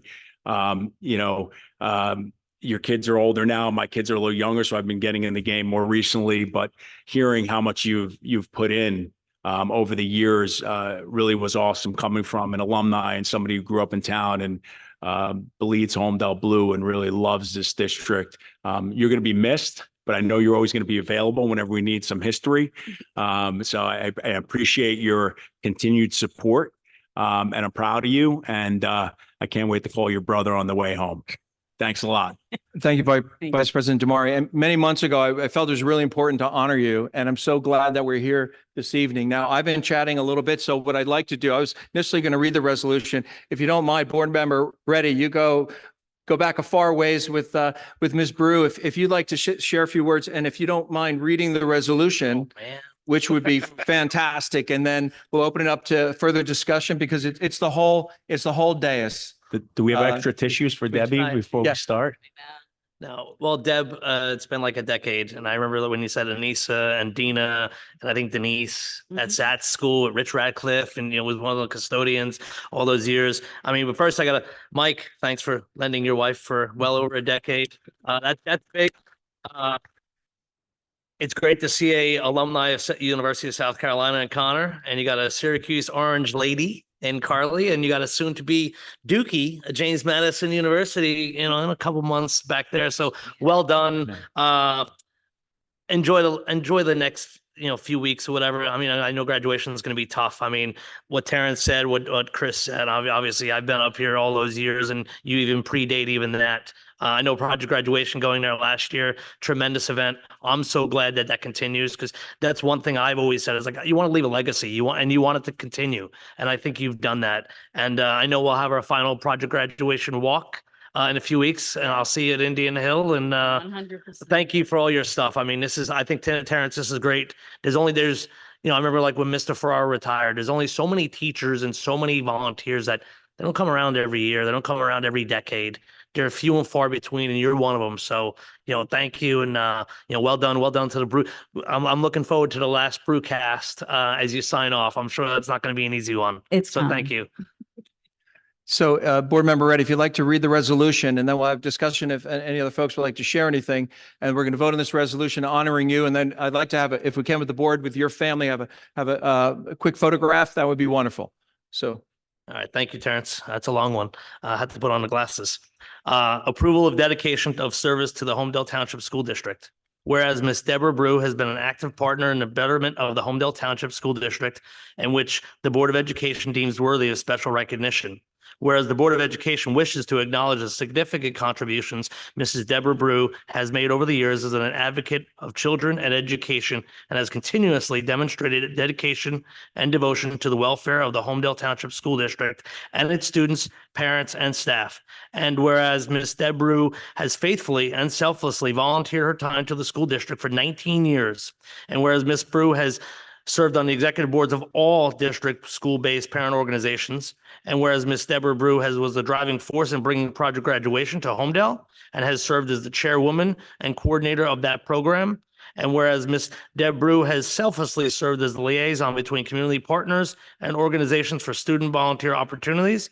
And whereas Ms. Deborah Brew has been an active supporter and volunteer for the Homedale High School football program. And whereas Ms. Deborah Brew has ability to bring many different constituencies together have on many occasions over the years been of great benefit to the board, the administration, and the school district. And whereas the board wishes to recognize the effort and dedication demonstrated by Mrs. Deborah Brew in support of the Homedale Township Public Schools and the tremendous benefit she has brought to the students and staff of the school district.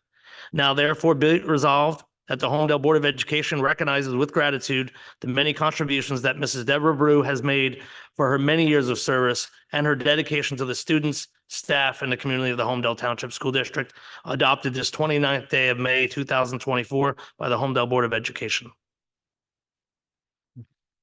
Thank you. May we have a motion, please, to pass this resolution? Move.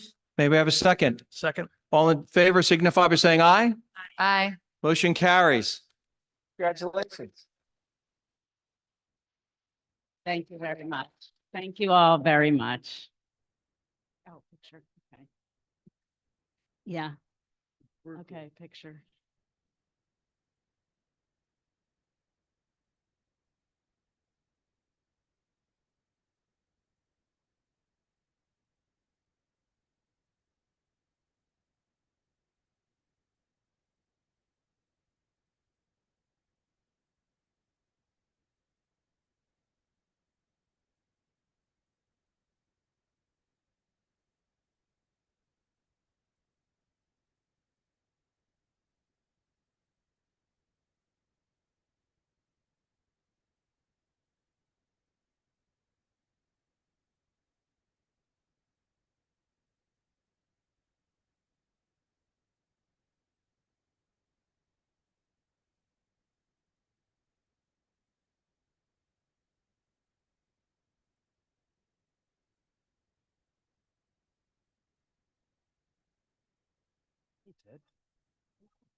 Yes.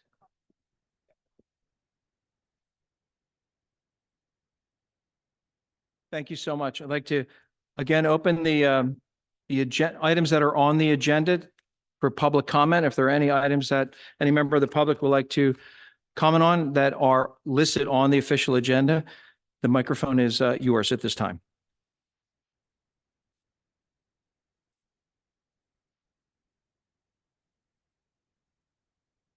Good evening. Welcome.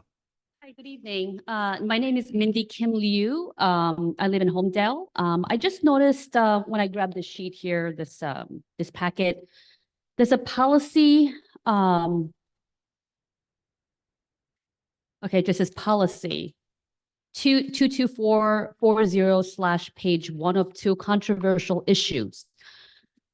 So it looks like the board has passed a policy that says that any discussion of, let me just read a little bit, any discussion of controversial issues in the classroom shall be conducted in an unprejudicial and dispassionate manner designed to foster a spirit of inquiry. Such discussion shall further the educational process, blah, blah, which is great. And then it says that in determining speakers to be invited for a class or school-wide program, the principal and or superintendent must consider, the principal and or supervisor must consider whether A, and it goes to F, the speaker is controversial for any reason.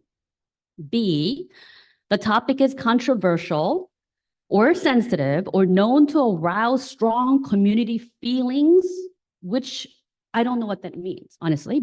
C, the proposed speaker should gain an advantage by having a captive audience. Again, I don't know what that means, captive audience, because all the students are in the school by law. So D, whether the goals of the curriculum will be better promulgated by the guest speaker. I don't know what that means. It's too abstract. E, whether the speaker is a member of or has ties to the local Homedale community. So we're giving advantage to people who have ties to the local Homedale community as assembly speaker, kind of limits our options here, I believe. F, whether the speaker is associated with an organization advocating for a particular viewpoint on a topic of public interest that may be subject to dispute. Okay, so honestly, it sounds like this policy is trying to say only certain members are welcomed as speakers, but the criteria are way too abstract. Like A, whether the speaker is controversial for any reason.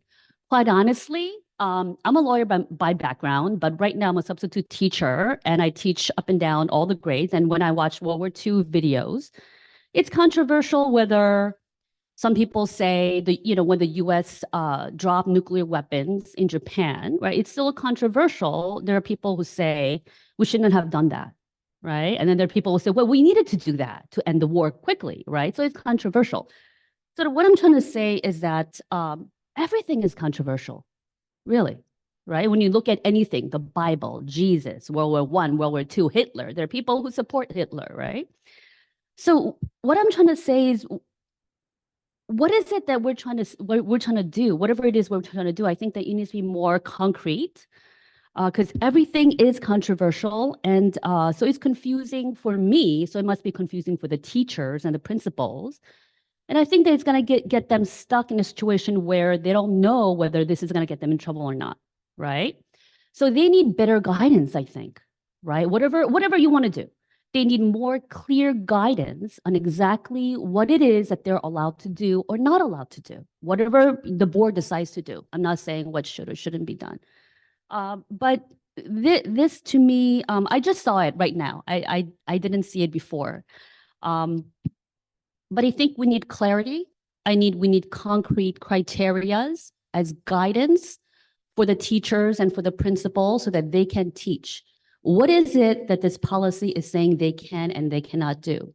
I cannot make sense of anything. I think there's a lawyer in the room here. If you can tell me, what the criteria is, what they can teach, I'd appreciate it. And for something like says, whether the speaker has a tie to local Homedale community, I'm not sure what that means. So that's what I wanted to say. I think policy needs to be clear guidance for the principal, for the teachers, so that they don't feel like they'll get in trouble if they stumble upon certain topics that seem to contradict this. But if you look, far enough, everything contradicts this. Okay. Thank you for That's all. that. Thank you. Thank you very much. And now that your comments are complete, I'd like Dr. Cascone, if you can just respond to those thoughtful comments within the confines of the policy that as promulgated here, that's being set for a vote tonight. Thank you. Sure. Thanks, President Wall. And thank you, Mrs. Kim Liu, for your questions and your comments. Just a couple of sort of quick clarifications. So this is a policy that's actually been on the books here in Homedale for quite some time. As you can see, it was originally originally adopted in 2012. It underwent a revision in August 2023. And so I just want to call attention to really the more recent, because most of this language has remained consistent since 2012 when the board adopted it from Strauss-Esme, and this language was largely, if not entirely, adopted from Strauss-Esme and the attorneys at Strauss-Esme. The one change, the significant change, was the idea of in the last paragraph with respect to providing the board with some disclosure and perhaps approval over guest speakers. And that was actually a recommendation that I made because I think we go through great lengths when it comes to the formal curriculum in our schools to have our teachers and supervisors work through that development process, to be very thoughtful about the materials that are selected, how they connect to the learning objectives and the standards. They go through a multi-step process before they're ultimately approved by the board. Past practice has been that same standard has not necessarily been applied to things that are sort of what I would call ad hoc curriculum, right? Which you could argue that guest speakers are, because if it's material or content or ideas or themes or what have you that we're bringing into our schools and introducing to our students, I argued, and the board agreed, that should go through the same type of process. Maybe not quite as rigorous, but that there should be some sets of checks and balances to ensure that they are well aligned and that they're productive and constructive and whatnot. The points that you mentioned are related specifically to when considering guest speakers, and I think the verbiage really speaks to considerations, right? They're including but not necessarily limited to, and not necessarily all of them. It provides sort of for the individuals who are considering guest speakers, which more often than not are leaders. They're building principals, they're supervisors or central office administrators. They're just sort of a set of guideposts to say, okay, let me consider these things. Many of them may not apply at all to the person we're considering, but it's just really to be mindful and thoughtful because, right, there are many, many people we bring into our schools and who the vast majority of them are coming with positive intent and are very qualified and very appropriate to be putting in front of our young people, but they may not necessarily be. And so what this does is just creates a set of a gatekeeping mechanism to ensure that the people that we're bringing into our schools to work with our children are qualified, that the content they're introducing is aligned with our curriculum, aligned with our educational mission. And it's by no means to really shackle people in terms of who they can bring in. Now, I will agree with you on a point. I do believe that, of course, we have curriculum, and more times than not, that's what's being taught in the classroom. And teachers are very comfortable teaching the formal curriculum.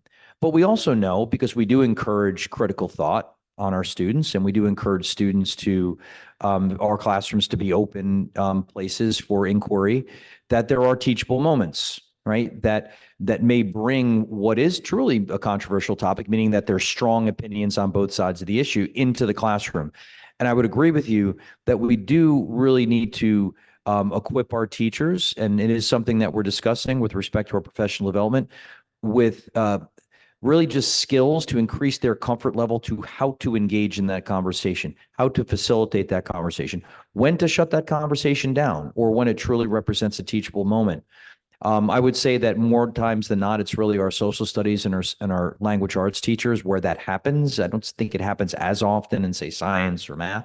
But I agree with you, Mindy. I do think that, and I think teachers would tell you the same thing if you asked them, and we've listened to them and we've heard that because it seems that there's even more controversy than ever nowadays, right? There's more of a divisive environment than ever. And so I think teachers are encountering those situations more frequently. And so I absolutely agree that is definitely should be a focal point for future professional development.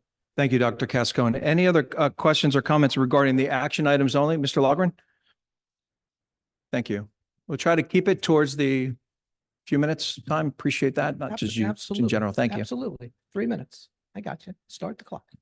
I just wanted to take a moment to congratulate Debbie Brew on all of her many years of meritorious service in the betterment of the school system for our children.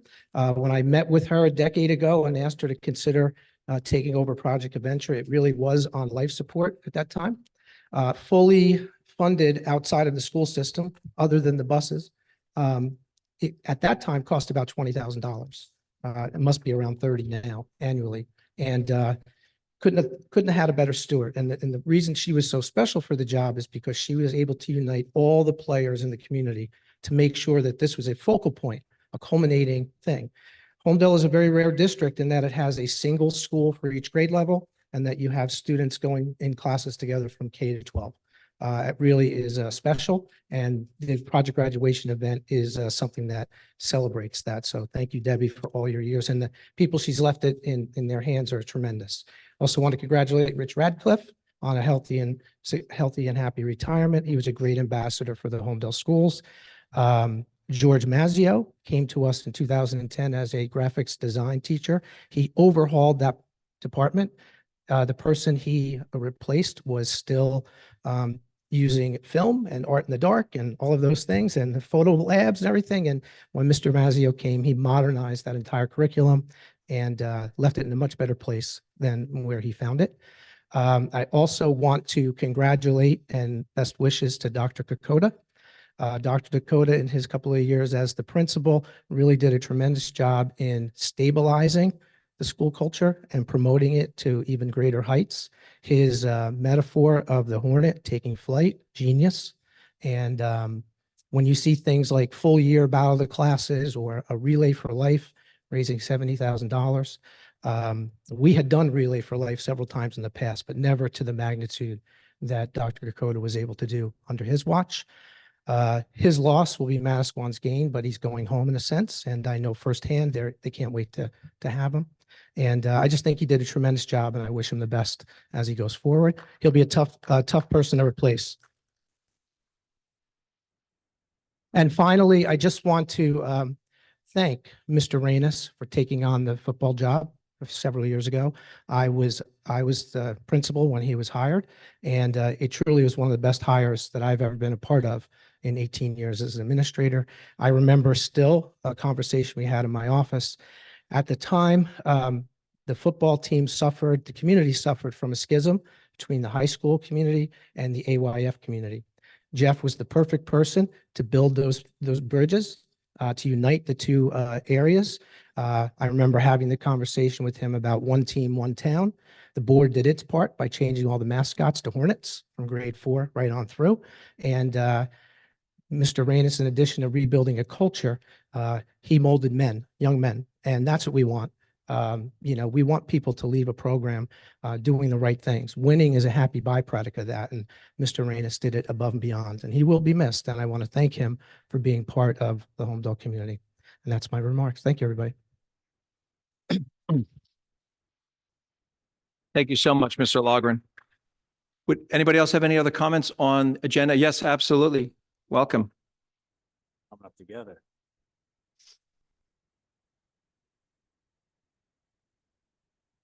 The A-team. Thank you. Yes, hi, Art Howard, 65 McCampbell Road. That was a joke, man. You should have picked it up a lot quicker than that, a lot quicker. There's not many times that I just come up to a mic and speak unless I'm doing a presentation, but for the great Debbie Brew, I just have to come up and say just a few words. Many of you may not know my background, my history. I came from teaching in Willingboro, New Jersey.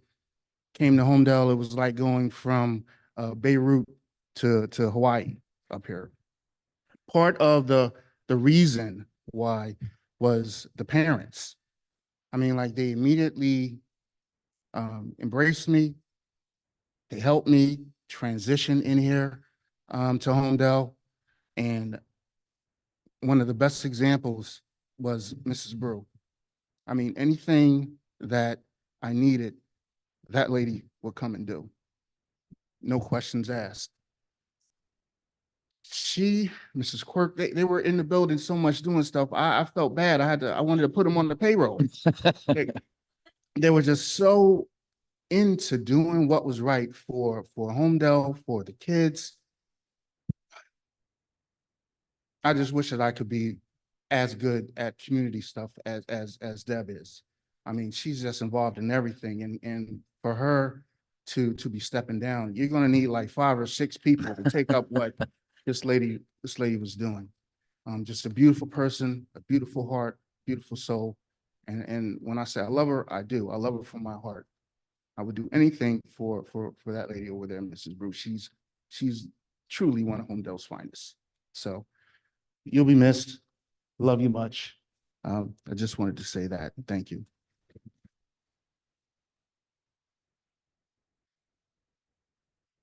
I don't know why I didn't go first. Because, after that, I'm not exactly sure what I'm supposed to say, but I just want to echo everything that Mr. Howard said.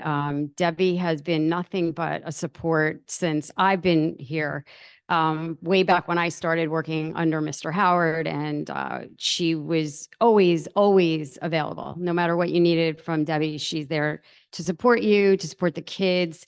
Making decisions that are best for the students always came first, and not just the students, but the staff as well. She was all the work that she did, like Art said, with the support groups and the volunteering. And even when I was moved to, and this goes way back to the Marley Mello days. I mean, we're going way back, right, Deb?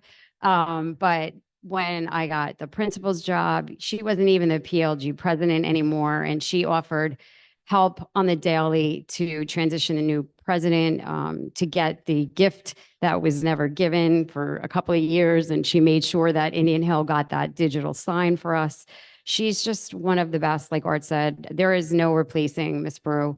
From the bottom of my heart, I also will always value and treasure the time that she was here and how much she did for us and the students. And for me personally, she's been such a supporter of mine from day one, and you are going to be so missed, but we're so proud to have had so many years with you. And I'm so glad that I was able actually to share all of that time with you here and have all of your children, which I am so proud of them and all of their accomplishments. So thank you, Ms. Brew, for all of your time. Thank you, board, for recognizing her. She deserves it. And you'll truly be missed. Thank you.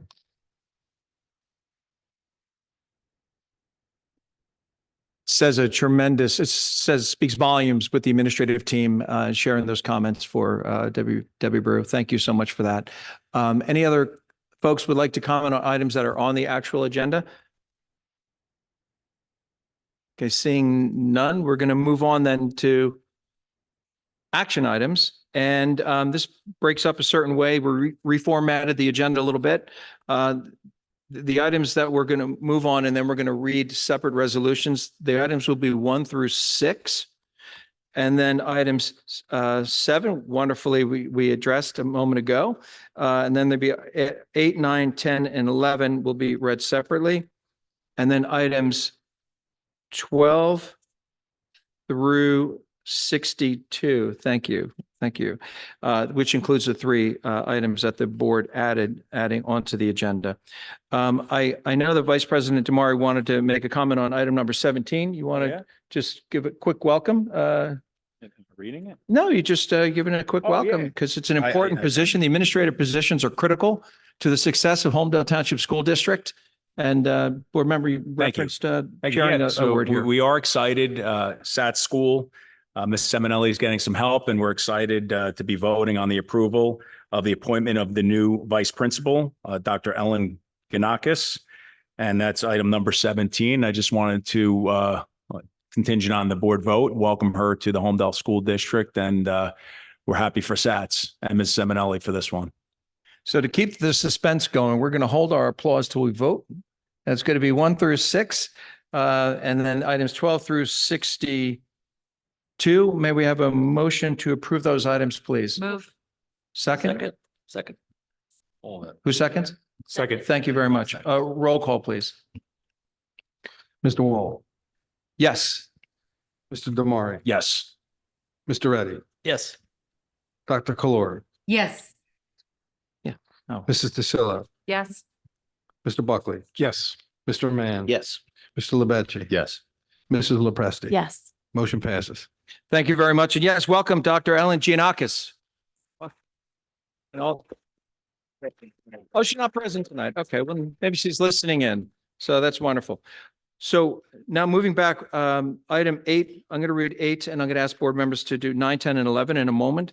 Item 8 is very simple. For folks that are familiar with the traffic and transit outside the district here, we have developed plans and programs to improve the traffic safety, the ingress and egress of the schools at Satz and Homedale High School, as well as adding left turn lanes and otherwise aligning the streets to help with the traffic in front of the schools, getting in and out of the schools for the parents and all the folks that would travel locally and also in the region. So I'm going to read item number 8, if I may. This is a Homedale Board of Education resolution in support of the $3.5 million grant for Crawford's Corner Traffic Needs Improvement Project. And this is also to help enhance the scoring for the township to be able to maximize the opportunity, not just apply for a grant, but get it approved. Whereas the life, health, and safety of all citizens traveling on local roadways is a paramount priority for infrastructure grants and related goals. And whereas Crawford's Corner Road is utilized by members of the general public, police, fire, first aid, and other emergency services, as well as the entrance to PNC Bank Art Center, and is also on the same road as the Federal Post Office, I should add, and on the way to Bayshore Hospital. Other emergency services and serves as a daily entrance and exit for staff, students, and visitors to the SAT School and Homedale High School and Homedale Township. And whereas the corridor includes Homedale Town Hall, Homedale Police Department, Department of Public Works, Homedale First Aid Squad, Fire Department, and serves as a critical conduit to Hackensack Meridian Health Bayshore Medical Center. Now, therefore, be resolved that the Homedale Township Board of Education strongly endorses the approval of the $3.5 million grant for the Crawford's Corner Traffic Needs Improvement Project as applied for by the Homedale Township Committee, and strongly encourages its expedited approval and furtherance of the life, health, and safety of the citizens of New Jersey. May we have a motion, please? Move. Second? Second. Thank you. May I have a roll call, please? Mr. Wall, Yes. Mr. Damari, Yes. Mr. Reddy, Yes. Dr. Kalura, Yes. Mrs. DeSillo, Yes. Mr. Buckley, Yes. Mr. Mann, Yes. Mr. Lebechi, Yes. Mrs. Lepresti. Yes. Motion passes.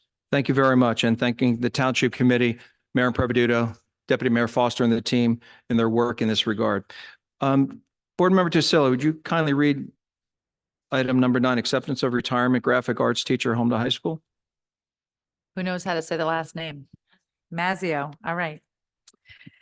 Whereas Mr. George Mazzio has served the Homedale Township Public Schools with distinction since September 1, 2010, and whereas Mr. Mazzio has faithfully executed his duties with skill and competency, and whereas Mr. Mazzio has earned the respect of his colleagues and community residents, and whereas Mr. Mazzio has submitted a letter announcing his retirement from the Homedale Township School District effective July 1st, 2024, that the Homedale Township Board of Ed accepts Mr. Mazzio's retirement with a deep gratitude for his dedication, loyalty, and outstanding services performed, and further extend to Mr. Mazzio its best wishes for a happy and healthy retirement. Thank you. Motion? Move. Second? Second. Thank you. Roll call? Mr. Wall, Yes. Congratulations on your retirement. Mr. Damari, Yes. Thank you, Mr. Mazzio. Mr. Reddy, Yes. Congratulations. Dr. Kalura, Yes, congratulations. Mrs. DeSillo, Yes, congratulations. Mr. Buckley, Yes. Congratulations. Mr. Mann, Yes. Thank you. Congratulations. Mr. Lebechi, Yes. Thank you. Congratulations. Mrs. Lepresti. Yes. Congratulations. Motion passes. Congratulations. Thank you very much. Board Member Lepresti, would you be kind enough to read acceptance of retirement custodian, Indian Hill School, item 10? Acceptance of retirement custodian, Indian Hill School. Whereas Mr. Richard Ratcliffe has served the Homedale Township Public Schools with distinction since July 1st, 2008. And whereas Mr. Ratcliffe has faithfully executed his duties with skill and competency. And whereas Mr. Ratcliffe has earned the respect of his colleagues and community residents. And whereas Mr. Ratcliffe has submitted a letter announcing his resignation from the Homedale Township School District effective July 1st, 2024. That the Homedale Township Board of Education accepts Mr. Ratcliffe's retirement with deep gratitude for Mr. Ratcliffe's dedication, loyalty, and outstanding services performed, and further extend to Mr. Ratcliffe its best wishes for a happy and healthy retirement. Thank you so much. Motion, please. Move. Second. Second. Roll call, please. Mr. Wall, Yes, thank you so much for your work here in Homedale. I wish you all the best in your retirement. Mr. Damari, Yes, thank you, Mr. Ratcliffe. Mr. Reddy.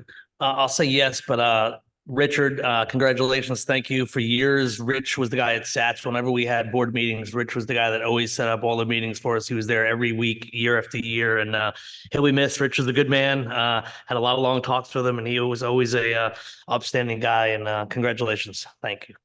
Dr. Kalora, Yes, thank you very much. Mrs. Tasillo, Yes. Mr. Buckley, Yes, thank you for your service. Mr. Mann, Yes, thank you. Congratulations. Mr. Lebechi, Yes, thank you. Mrs. Lepresti. Yes, thank you and congrats. Motion passes. Congratulations. Thank you very much. Board Member Mann, would you be kind enough to read item 11, acceptance of retirement bus monitor, Indian Hill School? Yes, whereas Mrs. Nina Cagnani has served the Homedale Township Public Schools with distinction since September 1st, 2014.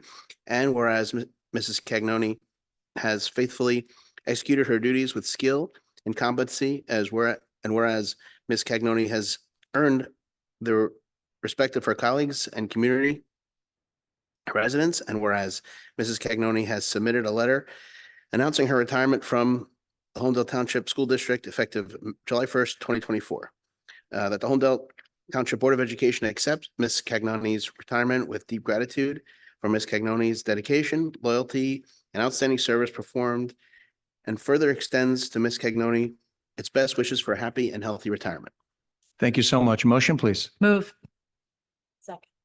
You have a second? Second. Oh, thank you. Board Member LaPresti. Roll call, please. Can't see over here. Mr. Wall, Yes, thank you so much for keeping Indian Hill Schools great. All the best to you. Mr. Damari, Yes, thank you, Ms. Cagnoni. Mr. Reddy, Yes, thank you. Congratulations. Dr. Kalora, Yes, thank you very much. Mrs. Tasillo, Yes, thank you. Mr. Buckley, Yes, thank you and congratulations. Mr. Mann, Yes, thank you. Enjoy retirement. Mr. Lebechi, Yes, thank you. Congrats. Mrs. Lepresti. Yes, thank you. Motion passes. Congratulations. Thank you very much. Thank you, everyone. This opens the next portion of the agenda, which is for the board. Any old business that you wish to share tonight? Hearing none. I got one for you, Terrence. Just Moving to new business, yeah? sort of old and new. It's just a Something reminder. borrowed, something blue? Exactly. I know we've discussed it previously. Obviously, the summer's upon us. We have one more meeting left. As it relates to guidance, I know we've talked about it. I know we have, Casey doing a really nice job. Is just a reminder, like, obviously a lot of these juniors coming up are going to be needing assistance probably that, I know we're going to dial it back instead of waiting till September. We're going to have guidance support if some of those kids need to get applications in August 1st or things like that, like Texas and Florida and all those other states that are ahead of us doing that. We're on top of that. I don't want to miss that window for those kids that need that early admission, early action applications in. Yeah, thanks, Mr. Reddy. And by the way, I see Mrs. Rosatello is here. And I think just a quick digression, just to acknowledge that on tonight's agenda, Mrs. Rosatello was approved as the K-12 Supervisor of Student Counseling Services, which we're excited about, really bringing that K-12 continuum to bear. They will once again offer, like they did last summer, a college application boot camp. Mrs. Rosatello could probably speak way more capably about it than I could in terms of what that will offer, but that will happen again. And obviously bringing to bear some, things that were learned in last year's program, in order that, we're getting kids organized and set up. I have just to share a personal anecdote, I have a rising senior, and I'm amazed at the preparation she's already made before her junior year's even over. I mean, she's basically ready to go, but certainly will support the students this summer and offer them that opportunity to come in. So thank you for mentioning that, Mr. Reddy. Thank you. Any other items under new business from the board? I got one for new business too. Sorry. Yes, sir. So I know there might be some people actually might want to be talking about this. So last week in our committee of the whole meeting, we talked about AP courses. And obviously having a high school student, probably like him, I'm well read in terms of like GPAs and kids, what an honors class means, what a AP class means, all those different things. And I was discussing with, Steve Lavalette just, in passing last week, because what I was talking about last week is, I'll use my son as an example. He took an AP class this year. It's worth 5.5. That could be Jack Powers taking that same class next year. It's only going to be worth 5.0. So technically, my son got a 0.5 bump that Jack will not have a chance to get to if we keep this grading system the way it is. And, I know my son's taking 4 or 5 AP classes next year. So technically, if you do simple math, I'm not that smart, but 0.5 times 5 is a 2.5 total GPA weighted score that he will not have access to. And my son's not running for valedictorian, but I know there are certain kids that are literally in the hunt. And these grades if you didn't take microeconomics as a junior, but you're taking it as a senior, you have an apple compared to an orange. And, I know we had the topic of to discuss it last week. I just think it's something that we still have time to fix and look into it. But I definitely think it doesn't affect all the students. This I know, but it definitely does affect a number of students. And the way we have it, whether my thought would be like, okay, hey, for new freshmen, that's what we started with. This way, we don't move the goalposts on current sophomores, current juniors, even current freshmen. Those kids that are going to, if they took an AP push class, advanced placement U.S. history as a freshman, they're going to get a 5.5. Those kids that take it next year will only have an opportunity to get a 5.0. So it is a real impact, and it will have, it could have college implications for some kids that are right on the cusp of getting into a certain college that they're so tight with another candidate, and they might miss out because they're 0.2 less on a GPA. I don't know what that is. I'm just saying it's moving it now can have a negative effect for the current 3 grades that are in there, and just something to consider for the administration and for the high school folks to continue to look into that, because it is real. So that's the only thing I wanted to bring up from our discussion last week in our committee of the whole meeting. Dr. Cascon? Can I say something too? May I? I'm sorry, is that Dr. Clure? Yes. Oh, I sure. just Go want- ahead, Dr. yeah. Clure, but then I'd like Dr. Cascon to pivot back. If you... Exactly, on the same topic. I just want to say I support what Pete is saying. After reading what some objections that parents had raised, I also thought about it and thought maybe better to apply this to incoming freshmen so that it's on level playing field. And so I agree with what Pete said. Thank you. Dr. Cascon? I too agree, just for the I'm record. sorry, go ahead. No, I'm Board saying Member Mann, yes. I too agree with that thought process. Anybody else would like to make a comment before Dr. Cascon? So, responds? I Sorry. disagree. Okay. So I'm on the opposing side. I think that the same thing that we're doing with dual enrollment, where you have, I know juniors right now that are in honors Spanish 4, and my daughter will be in honors Spanish 4 next year, and she gets dual enrollment credit, but this year's don't. It is what it is. And then we have to just grow the program as we go. And I think, so I think that this is something that we've been discussing, that it was an unfair advantage that should have never been put in place in the first place. A 5.5 for sitting and taking an exam, just for even writing your name on the exam and not even really doing the exam, should have never been in place. That's my opinion. And I'd like to hear what Dr. Cascon has to say. Thank you. Any other board members have a comment? And then okay, thank you very much. Dr. Cascon? Okay. So first off, I want to thank folks who've reached out and offered perspectives. And as I had shared with a parent who had reached out to me, while I was not going to make a guarantee that was going to change our approach, what I did guarantee was that we were going to think deliberately about what was shared and understand if it necessitated a change. And we are in that process. I would share one very relevant piece. One of the drivers, not the only driver of this change, was a fundamental change in the district's approach to reimbursement or covering the cost of AP exams. In this budget moving forward, there's been a pivot. Students can be reimbursed for 2 exams per year, right? Whereas previously they could be reimbursed, or there's not even a reimbursement. The district paid for an unlimited number of AP exams. So the administration agreed that it was inequitable to have that continue to figure into the weighting of a class. And, you know, we are a community of a well-resourced community, but to suggest that every household is capable of spending you know, $500-600 on AP exams is presumptuous. And I don't think that's fair. So that was sort of what initially drove it. So any discussion, I just want to be, any discussion about grandfathering or any of that, if we wanted a grandfather with a freshman year class, what that would necessitate is that we reverse course for what we had planned to do next year, and that we continue to reimburse for an unlimited number of exams for the next 3 years for the current sophomore, junior, and senior class. So I just think that's important to put out, but I would like to speak a little bit about to try and assuage some of the concerns that are out there about how this could adversely affect. Really, I think it's primarily rising seniors, I think, is who it affects probably the most, or is alleged to affect the most. I'd like to just note that this change went into effect in 22-23. Right. So anyone, so if you were a junior, I believe this went into effect in 22-23 in terms 21-22.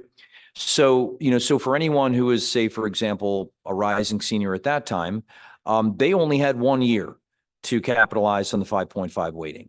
Any other student that came after them had the opportunity, now had 1 to 3 additional years to benefit from that weighting. And I think Mrs. Drusilla makes the point is that, you know, when policy changes occur, there's some students who are on one side or the other. But I understand that that's an oversimplification, particularly if you have a child who's a rising senior and perhaps someone who is near the top of the class. So I'll continue. This concern regarding the change, like particularly for rising seniors, could disadvantage them in college admissions. For example, this year's valedictorian may have a higher GPA than next year's due to the change. And I would offer 2 points. First, every year, you may not be aware that the high school updates its profile, its school profile, which includes the grading scale, not only, but includes the grading scale, and that is shared with all colleges. The change in the AP course weighting would be reflected in the updated profile, thus contextualizing lower GPA for college admission officers. Secondly, as we've stated before, reasonably confident in people I've spoken to that colleges use their own internal weighting system to ensure consistency among candidates. And why wouldn't they? If some people are coming with a 4.9 and other people are coming with a 4.2 and they're both at the top of their class, how do they establish consistency and a norming for that when they do it by calculating their own GPAs? So I think that's also something to keep in mind. In addition to that, and I think really more related to this idea of valedictorian versus salutatorian, I would offer some additional perspective on that. So there's this assertion that's out there that rising juniors who, for whatever reason, may not have front-loaded their high school career with more AP courses versus those students who have, puts them at a disadvantage when they become seniors. So in other words, like that might prevent them from being the salutatorian or valedictorian. I would offer a few thoughts on that. First of all, grade point averages are calculated on an annual basis, meaning it's that your GPA is your freshman year GPA, your sophomore, and then those 4 years are averaged. So yes, each year, those students who, regardless of what the weighting was, who took more AP classes, they had a superior GPA to the students who didn't. That doesn't change. And it doesn't change when they go into senior year. They have a superior GPA going to their senior year. And then with the weighting change, they're now on a level playing field. So the idea is, well, if you front loaded, like they could catch up if they took a full load of courses. I would suggest, and it's anecdotal, but I'm sure it could be backed up if we actually went and actually analyzed the course loads of your salutatorians and your valedictorians over the course of the last 10 to 15 years. They're not taking Mickey Mouses in their senior year. In fact, they're probably taking all APs because now they have electives and they're loading their course. They're loading their coursework with multivariable calculus or AP courses. So the idea that a rising junior could somehow make up the difference in their senior year against somebody who's already got a superior GPA, I suppose anything's mathematically possible, but I think it's unlikely that that would be the case. Certainly when it comes to the status of valedictorian or salutatorian.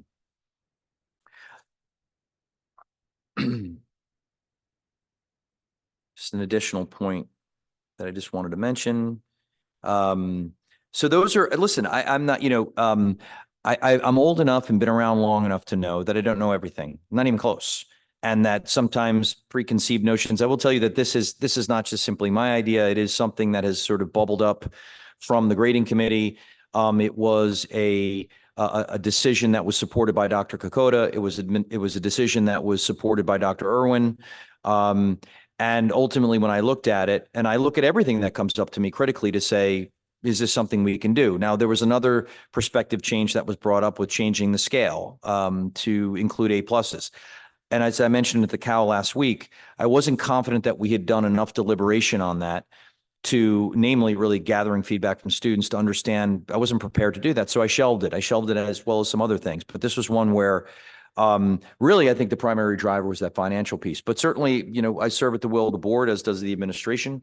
So we're certainly open to additional comments from the community as well as the board in terms of the direction that you feel is appropriate.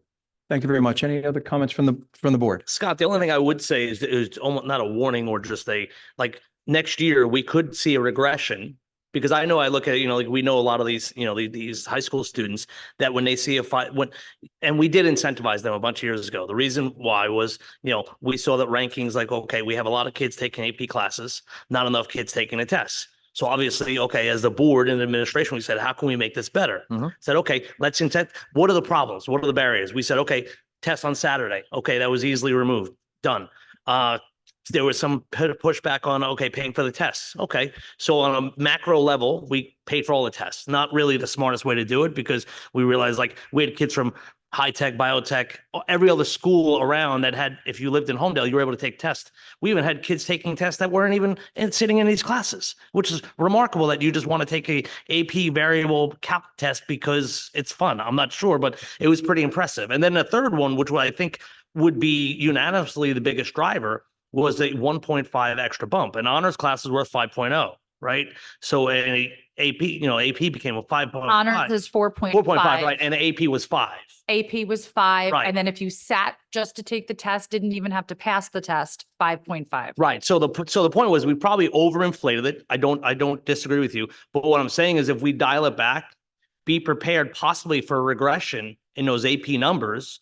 Hence, I don't want to say rankings is going to go down. I mean, I've never been a rankings person. I'm always, our kids graduate, our kids go to college and they do well. And that's a lot of times enough for me. But that's just the one thing I would say is and if you ask me as one board member, I'm happy not paying for it because I don't know another school in this state that pays for AP tests. So if anything, I think we sort of opened up Pandora's box. So I don't know how many more years I'll be on the board, but if there's one thing that I'd be happy to stand behind is going back to the way it was, where we didn't pay for those tests, especially in these budgets when we're not getting pilot money and transportation and benefits are going through the roof.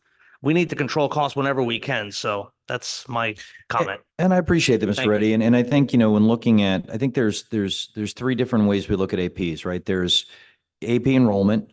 There's number of AP tests taken, and then there's how students perform on the tests. I would argue that, and as per our district goals, is we're really emphasizing, AP enrollment to give students to have that experience of, day to day in a school year being in a course that matches like college rigor. What I've listened to students, what I've heard is that there's colleges are becoming increasingly selective about the scores they accept, about the exams they accept. And so that's something to consider as well. Listen, I mean, it's going to be, we do have our enrollment in AP courses for next year went up significantly. Now, whether that was due to the fact that students were getting a 5.5, they took the test, hard to say. It's going to continue. I can tell you that one of my goals is I really believe we send 96% of our kids to college. I really feel that, we should have pretty close to that number of students that are taking either an AP course or at least a dual enrollment course before they leave. But you said it, 85% of our kids finish college successfully in 4 years. So regardless of whether they've taken an AP or not, and what we hear from our students when they return is that the rigor of instruction in CP classes as well really prepares them.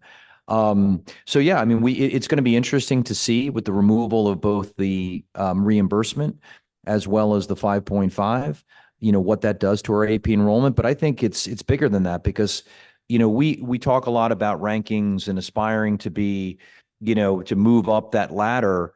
In order to do that, our students need to be intrinsically motivated to want to pursue rigorous course opportunities. intrinsically motivated to do that, not, not motivated by virtue of because we're paying for the test or because they have a jacked up GPA. That's where I think, and I think most of our kids do.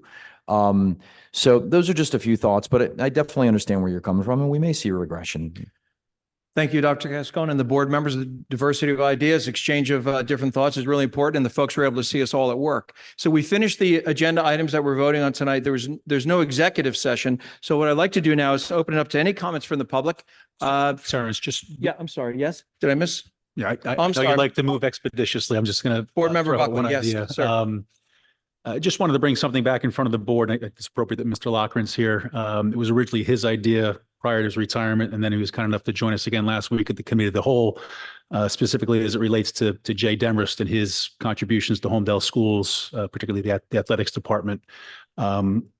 What's the process that needs to be undertaken to recognize Jay's contributions? And as Mr. Loughran suggested, maybe naming the new turf field after Mr. Demarest.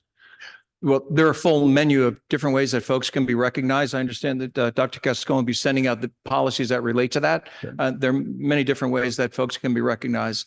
And we took that under advisement and continue to deliberate that. And we'll look at that at the committee of the whole. Okay.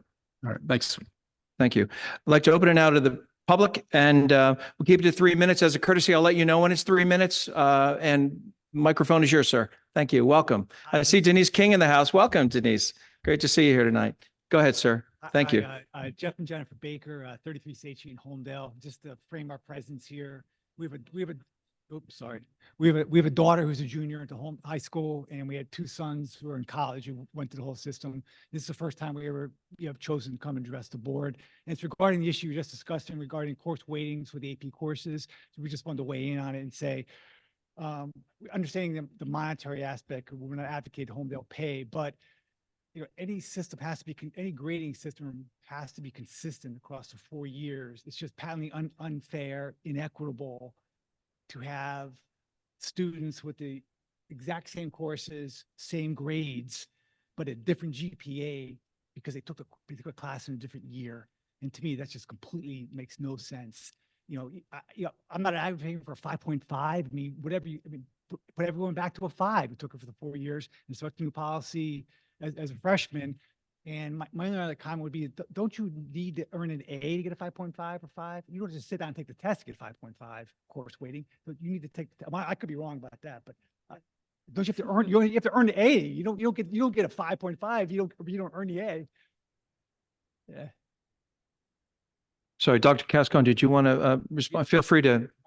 That's correct. Dialogue. That's correct. An A and sitting for the exam would be a 5.5. But Yes. sitting for the exam, you don't have to actually do anything but write your name on the exam, which is my understanding that some people do because they didn't want to study for the test because they just Sure. wanted a to bump. senior may not. A senior, right, when they know it's not already going to be accepted Or or. would be, as Dr. Cascone says, it's a college level course and you get earn an AP, you earn it. So, I mean, I don't say 5.5, a 5.0 is, I'm not arguing what number to apply to it.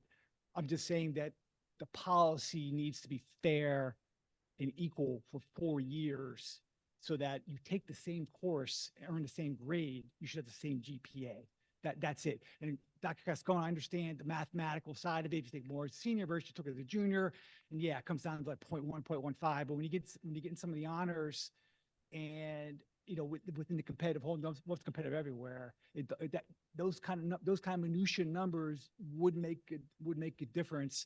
And as far as college goes, this is our third time going through the process. We're not experts. We're experienced in it, so we know a little bit.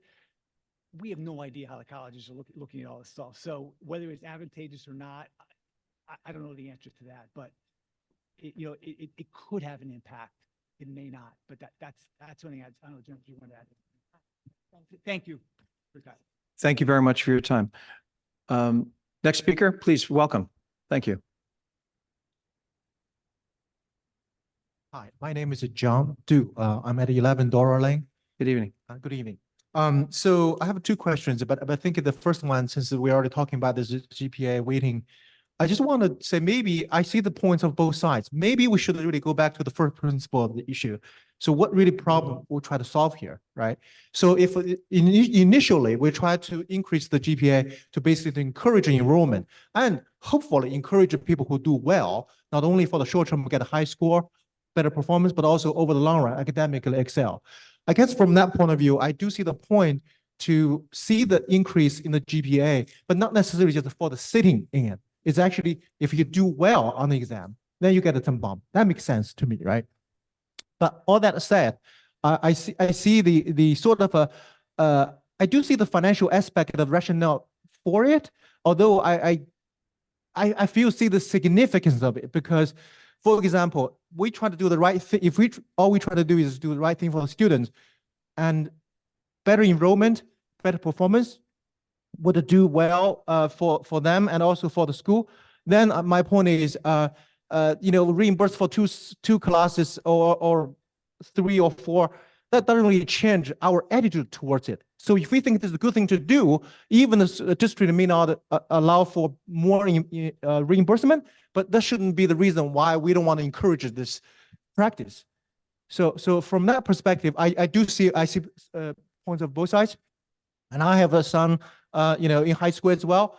I hope the board of directors can consider the both sides of the argument, really put into something that would service the first principle of the issue, which is what we're trying to do here, right? If we were trying to encourage a better enrollment and a better performance, then maybe we should reward for people who do well on the tests, but not necessarily just by sitting in, not doing anything, right? That's my first question. So second question, I wonder, do anyone know what's the total budget we have for, let's just take an example, high school, total budget for all the student activities, including the football, a band, high school robotic teams, volleyball, everything, right? Do we know what's the total budget allocated to those students? That would be a question I would refer to Mr. Patrizio, but that may be a more granular answer. I mean, Yeah, I don't want to reference the wrong number, so I I understand. know it's a significant amount that we do. I don't want to say significant, but we do invest, funding towards those activities, whether it's clubs or athletic related activities. okay, so I'm open to some follow-up, sort of maybe email or some other ways to get a little bit more detailed view on this. But my question is, all this, of course, there's a priorities, there's sort of based on the school's priority, based on participation, based on history, a lot of things. But what I heard, right, from people talking, a lot of money goes to the football, and some other programs actually suffer a little bit. Some band, for example, said they don't get enough money, and a high school robot team, which my son was on that as well. For one time, before they joined the FTC competition, they were waiting for our parts for over a month and a half because they said they didn't, because of the school budget issue, the fund get eroded, or they have to sort of wait for all sorts of approval process. I don't know the detail how that worked, but they couldn't get even the parts before the competition, right? So they have to go some other ways. My point here really is, If you don't mind tying it together, yeah, appreciate okay, it. sorry. Thank you. My point really is, I think, we want more transparency how those funds get allocated. So I'm happy to follow up with the proper board member on this. Secondly, I do want to point out that given all the new development in the AI robotics area, I think it's important for Board of Education to think about all the programs, all the efforts we could do to get the students better exposed, better prepared for it, better educated, and more specifically, what sort of programs, activities, fundings we can do to get middle school, high school, especially those people get better prepared. Thank you very much. Thank you. Appreciate that. Next speaker, please welcome.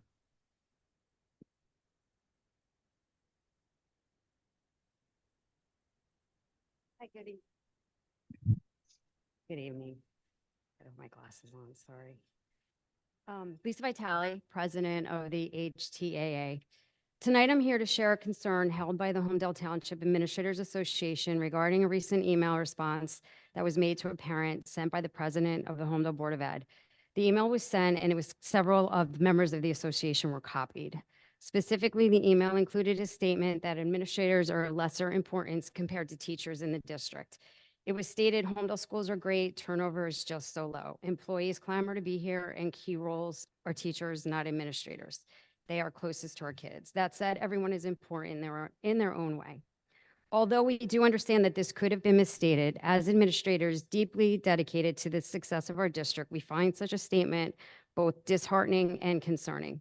We believe that a statement of this nature marginalizes the significant contributions administrators make to ensure the effective functioning of our schools.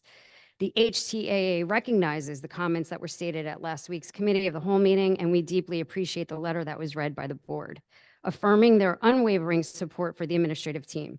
Their recognition means a great deal to us. We look forward to the collaboration that you spoke of, and we eagerly anticipate the synergy that will emerge from our combined efforts. We trust that you recognize the steadfast work ethic that defines our team, exhibited in our dedication and passion evident every day. In closing, I want to emphasize that each member of our administrative team is committed to the well-being and in the advancement of our district. Our administrators, along with all stakeholders, including our teachers, strive to uphold the excellence of our schools and ensure that the best possible educational experience for our students. And we thank you for your attention and your collaboration on this very important issue. Thank you. Thank you very much for your comments. We appreciate your strong representation of the union. Next guest, please. Mindy? Welcome. Thank you. Hi, good evening again. Mindy Kim Liu, who live in Homedale. I am here today because I think it's important to talk about something that in order to make it stop. I was told by several neighbors that we're losing 5 or 6 key administrators in the last few months. And the community is not alerted. So I feel the need to come here and sort of say, we have lost Dr. Kokoda, the high school principal. We have lost Dr. Irwin, the director of curriculum, Mike Petriza, the business administrator, the board secretary, who's here today. I think that's you, right? Okay, sorry for pointing. Tina Monteleone, K-5 supervisor of humanities and media centers. Anthony Cantini, director of technology. And we lost Mr. William Lacgren last year, who's here today. By the way, we were told that he resigned, but I was told from other people that we had actually lost him because he's working somewhere else in a different school district. So I am wondering, I am counting 3, 4, 5. We lost 5 key personnel, all director, high school principal levels in the last few months. And it's all simultaneous. I mean, in the sense that it's not at the same time. It's not like ready, get, set, go, but it's in a very close time period, which raises an alarm in my head, right? And everything points to workplace dissatisfaction. I'm just going to say this. Principal Vitali mentioned the email. That was emailed to me, where I CC'd the superintendent and all the principals, where I asked, it was an asking, and just like I'm saying now, I'm concerned, what's going on? Why are we losing at that time? 2 weeks ago, I think, we lost Dr. Kokoda and Dr. Irwin, Mike Petriza we knew about. This week, and Jeff Reynes. Jeff Reynes has also resigned. It can't all be because they're resigning. They're retiring. Okay, they're not of retirement age, but they're leaving us. Our district is one of the most competitive in terms of compensation package. Like, you know, the high school principal, Dr. Kokoda, he could potentially have a career here. So when people leave jobs all of a sudden, I think we need to ask, what is happening, right? I mean, that's a logical thing. Like, what is happening? Is it possible, right? I'm not accusing anybody, but is it possible that we can look inward in this board? Because the board is the only body above the, superintendent and the principals. If I can just have one more minute to speak. Okay, thank you. Certainly, yes, of Great. course. Great, yes. And, we're all here talking together and very polite and very respectful, which I appreciate. And I really do appreciate all your hard work. But in the email that I sent, I didn't feel that that was the reception that I received, that I didn't feel encouraged to follow up with the questions. And in that email, the president of the board had said that, employees clamor to be here and key roles are teachers, not the admins, because the teachers are closest to our kids. With everybody CC'd on it, with all the admins that CC'd on it, I was, principals, superintendent, everybody are human beings. They need to feel valued and appreciated, because if they don't, they will leave. We are all here with a good, excellent educational system, and we don't want it to, go down. Are we working collaboratively with, the experts that we have here at our disposals? Are we asking questions? Whatever policy you want to pass, the policy that I read before, whatever policy, let's say about environmental science, I know that you brought back the plus and minus grades. For example, was that done saying, does this work? And we want to bring back the plus and minus. How can we do it? Can we tweak it this way? Will it work in our school? How can we implement it? These are questions that we're asking the experts who are, have degrees in education? Or is it more top down, like we want to implement this and let's have it done? Whatever it is, right? I think everybody can agree, right? Everybody can agree that, to serve 800, children and hundreds of staff, we all have to work collaboratively to make this work. Would you like Okay. another minute? Do you want to tie it Yeah. together a little bit? I do. Yeah, thank you. So I'm just here because I feel that if I don't point this out, if I don't speak about it, then there'll be more exit. And my kid is in the school system, and so is my neighbor's kids. And I think everybody can agree that we need to make sure that no more key personnel, no more key administrators, because they are the ones leading, the teachers. It's not the other way around, right? So can we make sure that no more administrators and key personnel exit our school systems? I appreciate that, and thank you all for your services for our community. Thank you. I'm sorry, yes? Oh, yes, absolutely. Sure. Board Member Gisela. So I'm an educator and I'm married to an admin. So I feel like I can really talk about this topic. So you mentioned 6 people leaving.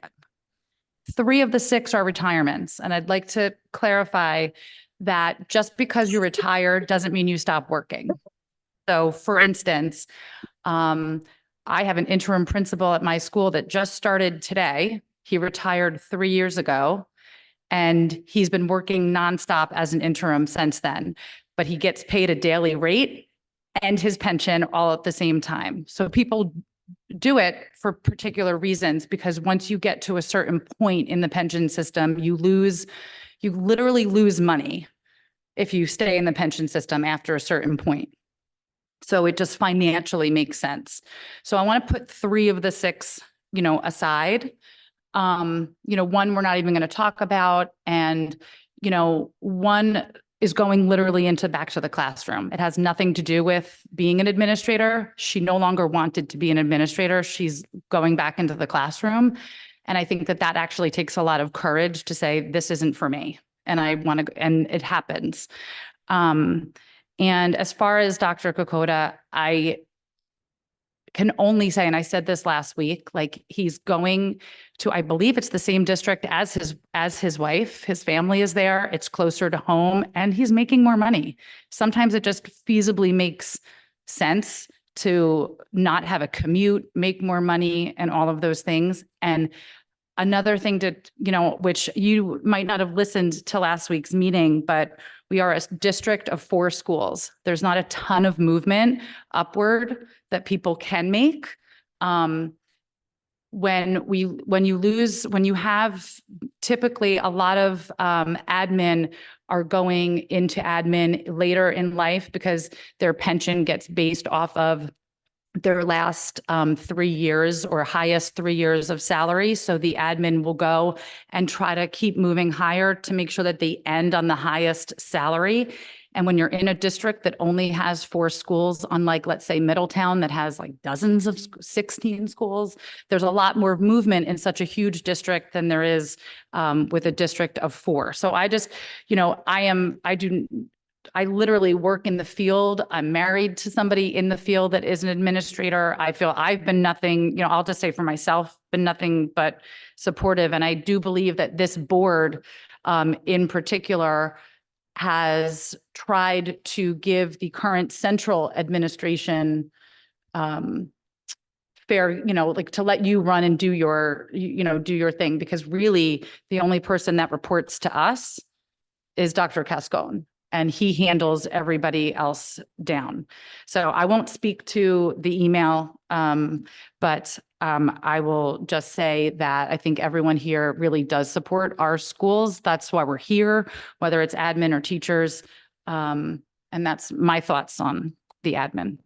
Thank you very much. Want to open it back? Thank you. I want to open it back up to the public comment period. Mr. Logren, thank you.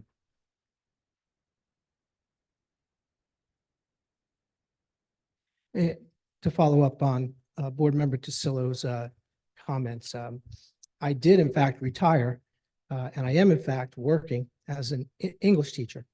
I spent 35 years in Homedale, and the first 17 were as a teacher and a coach. And Michael, maybe you remember, where's Mike? Michael, where are you? You may remember Manny Fernandez or know the name. Dr. Fernell, yeah. Dr. Fernandez was the school business administrator, and the last couple of Incredible years, man. last couple of years of his career, he went back to Indian Hill and taught math. And I thought, what a great way to end my career, to go back where I started in the classroom. So that's what I'm doing. 15 years as a principal was enough. My time in Homedale was done, but I wasn't done educating students and working with young people. I think that's an important thing. To Ms. Vitale's comments about the administrative team here in Homedale, HTAA, I can tell you without reservation that all of them espouse one key philosophy. They believe in servant leadership.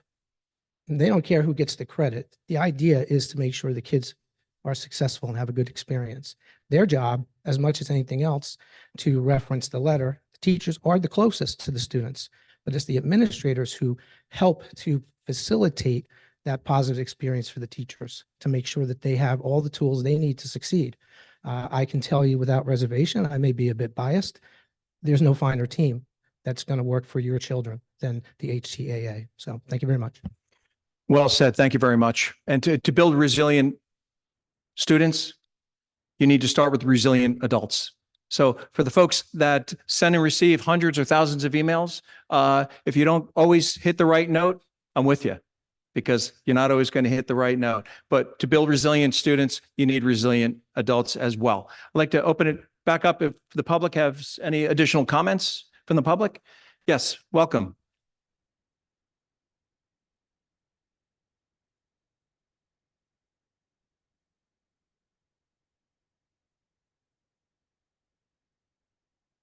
Hi, welcome. Hi there.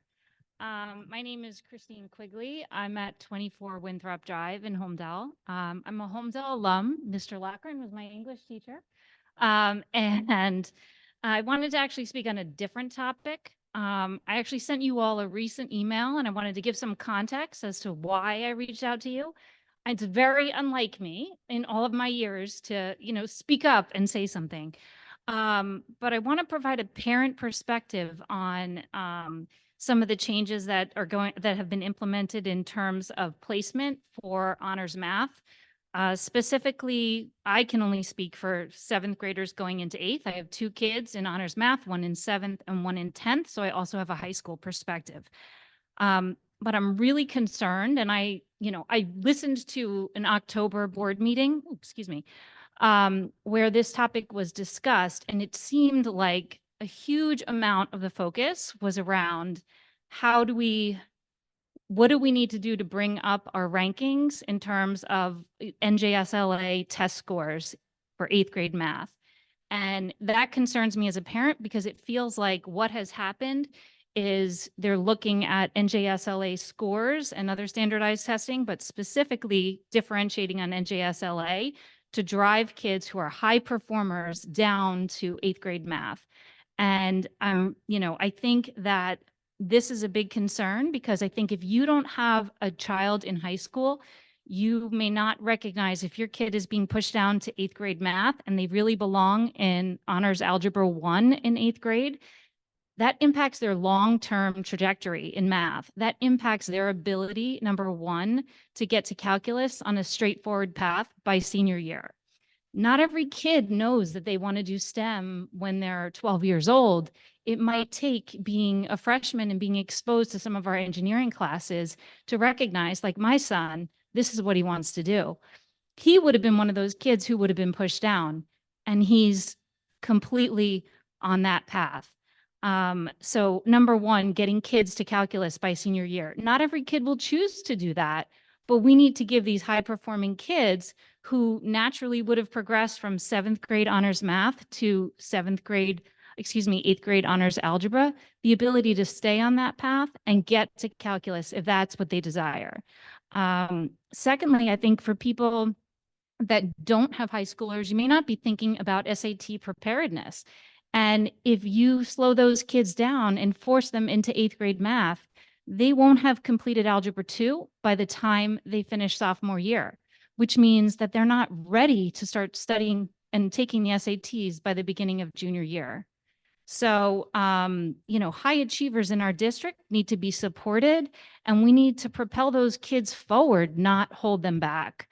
And I'm not here to complain about administration. I'm here to raise my hand and say, number one, I'm asking if you can dig a little bit deeper and make sure that the focus is not specifically and, really focus only on our rankings and this being the driver and not really looking at the whole student. And if you want parental and, engagement in this and looking and talking to some parents who maybe have high school kids or people whose kids who have graduated and are in college, I'm happy to raise my hand and participate and see how I can help and do this in a more thoughtful way versus just looking at how they're doing on some of these standardized tests and that being the key driver. And to finally, an earlier point that was made, teacher input. It's not a part of the equation. It's only the grade that they get in the class. But what does the teacher think? Where does a teacher think that our strongest kids really belong? It's not part of the equation, and it should be. I want to thank you. And Dr. Cascone, you're going to say a few words, I understand. I also want to thank all the new folks that are coming out. You're coming out on an issue that concerns you, but oftentimes the board operates a bit of in a vacuum as far as public input. So thank you. It matters a lot. Whether folks are agreeing or disagreeing is not the topic. Is that we have different voices coming out and sharing how they feel about issues that matter to their family. So thank you for that. Dr. Cascone, did you have a follow-on to that? Sure. Thank you, Ms. Quigley. Appreciate you coming out and staying with us into the deep of the evening here. 3 minutes max, Dr. Cascone. Can you do that? Okay. So I've actually been having Ms. Lauder and I have had a number of really good conversations over the course of the last week and a half. And some of the insights that I've gained from that is that, parents have reached out to her. I don't know if you were one parent with whom she's had an opportunity to speak. And it was a really constructive dialogue because the feedback that was brought to bear actually led to subsequent adjustments to what we were doing. It's unfortunate, better late than never. Thank you. That we don't have more engagement, at the time that we're presenting these things in public, because all of our meetings are videotaped. All of that's then linked in my Monday letter. When we put out our placement matrix and all of those things, we're doing that and doing it in public in the committee of the whole, not in the dark of a curriculum subcommittee meeting, so that the community is privy to those conversations. But that's okay. That's okay, because we got it in time where we could be reflective about it, and it really helped improve our process. I think it's unfortunate that the takeaway was that these changes were really being driven by ranking chasing, because what was really driving it was that we were having really what we considered to be an inordinate percentage of students waving into the classes. And what we were finding was an increased number of students who were experiencing great difficulty in those courses due to lack of prerequisite knowledge and content. And that was creating pain points not only for students, but was also creating pain points for teachers. It was never our intention to hold back kids who were prepared, but through good parent feedback, we realized that our metric missed the mark a little bit, because that was in fact what it was doing, was that there were kids that were sort of on the cusp, as reflected in the matrix, that really should be up and moving up. And those adjustments have been made. I asked Ms. Lauder a very critical question. I said, okay, so the questions were, how many students were in the class last year? How many of those students waved in? How many students were actually scheduled to be in the class this year? And we did notice that it was a significant decrease, and that when we actually readjusted the matrix, there are less, but I actually think that's not a bad thing. I don't know the numbers off the time. I think it's somewhere in the mid 30s are actually slated to be in the course this year. And I think it was like 43 last year, that give or take a couple. So I think before the adjustments, you're right. I think it was overly stringent. But I think now that we've made those adjustments, I think the number is just about right. But you're right. We do want kids to challenge themselves, but we also want them to be in an environment where they can be successful and where they're not missing content. And of course, just one final qualifier, and you're right. And I thank you for qualifying that with a direct path to calculus, because there are alternate paths to calculus, which I think Ms. Lauder, and you might have discussed, but they are a bit more onerous, if you will, in terms of doubling up or taking summer work and things of that nature. But I would just share with the board and with the public, like the adjustments which you're talking about, they're already happening. In fact, I don't know if it's happened already, but I mean, I don't know if Ms. Lauder has actually already sent out the revised letter. She's nodding her head. So I have to thank you and any other parents who reached out, and really for just engaging the process in a civil, constructive manner, because that's the nature. That's what it's all about, right? We don't pretend to be perfect, and we appreciate when informed, thoughtful community members bring feedback to bear, which makes us better, right? We're hopeful that we get it sooner, but we understand you have busy lives and you don't necessarily, you're not in that moment in time. So thank you. Hey, Scott or Taryn, can I just add 20 seconds? I was just going to say thank you for your comments. I remember, and a bunch of who are in the audience remember from years ago, we had Waivergate. I call it Waivergate. There was things before, Scott, you were here, where all of a sudden no one knew you could waiver into classes and things like this. And it was a mess for so many months.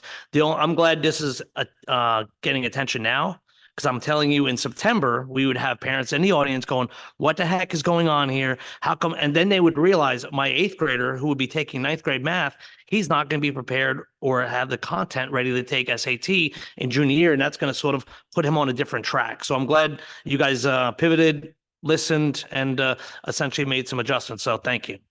Thank you, board member. I'm I sorry. just have one other thing Yes. I want to say. I do think you may want to look at, though, the number of kids now who have had to waive in because you've changed the criteria. So you take my son, who has a 97 average and is bored to tears in Honors Math 7. He had to waiver in to stay in Honors Algebra.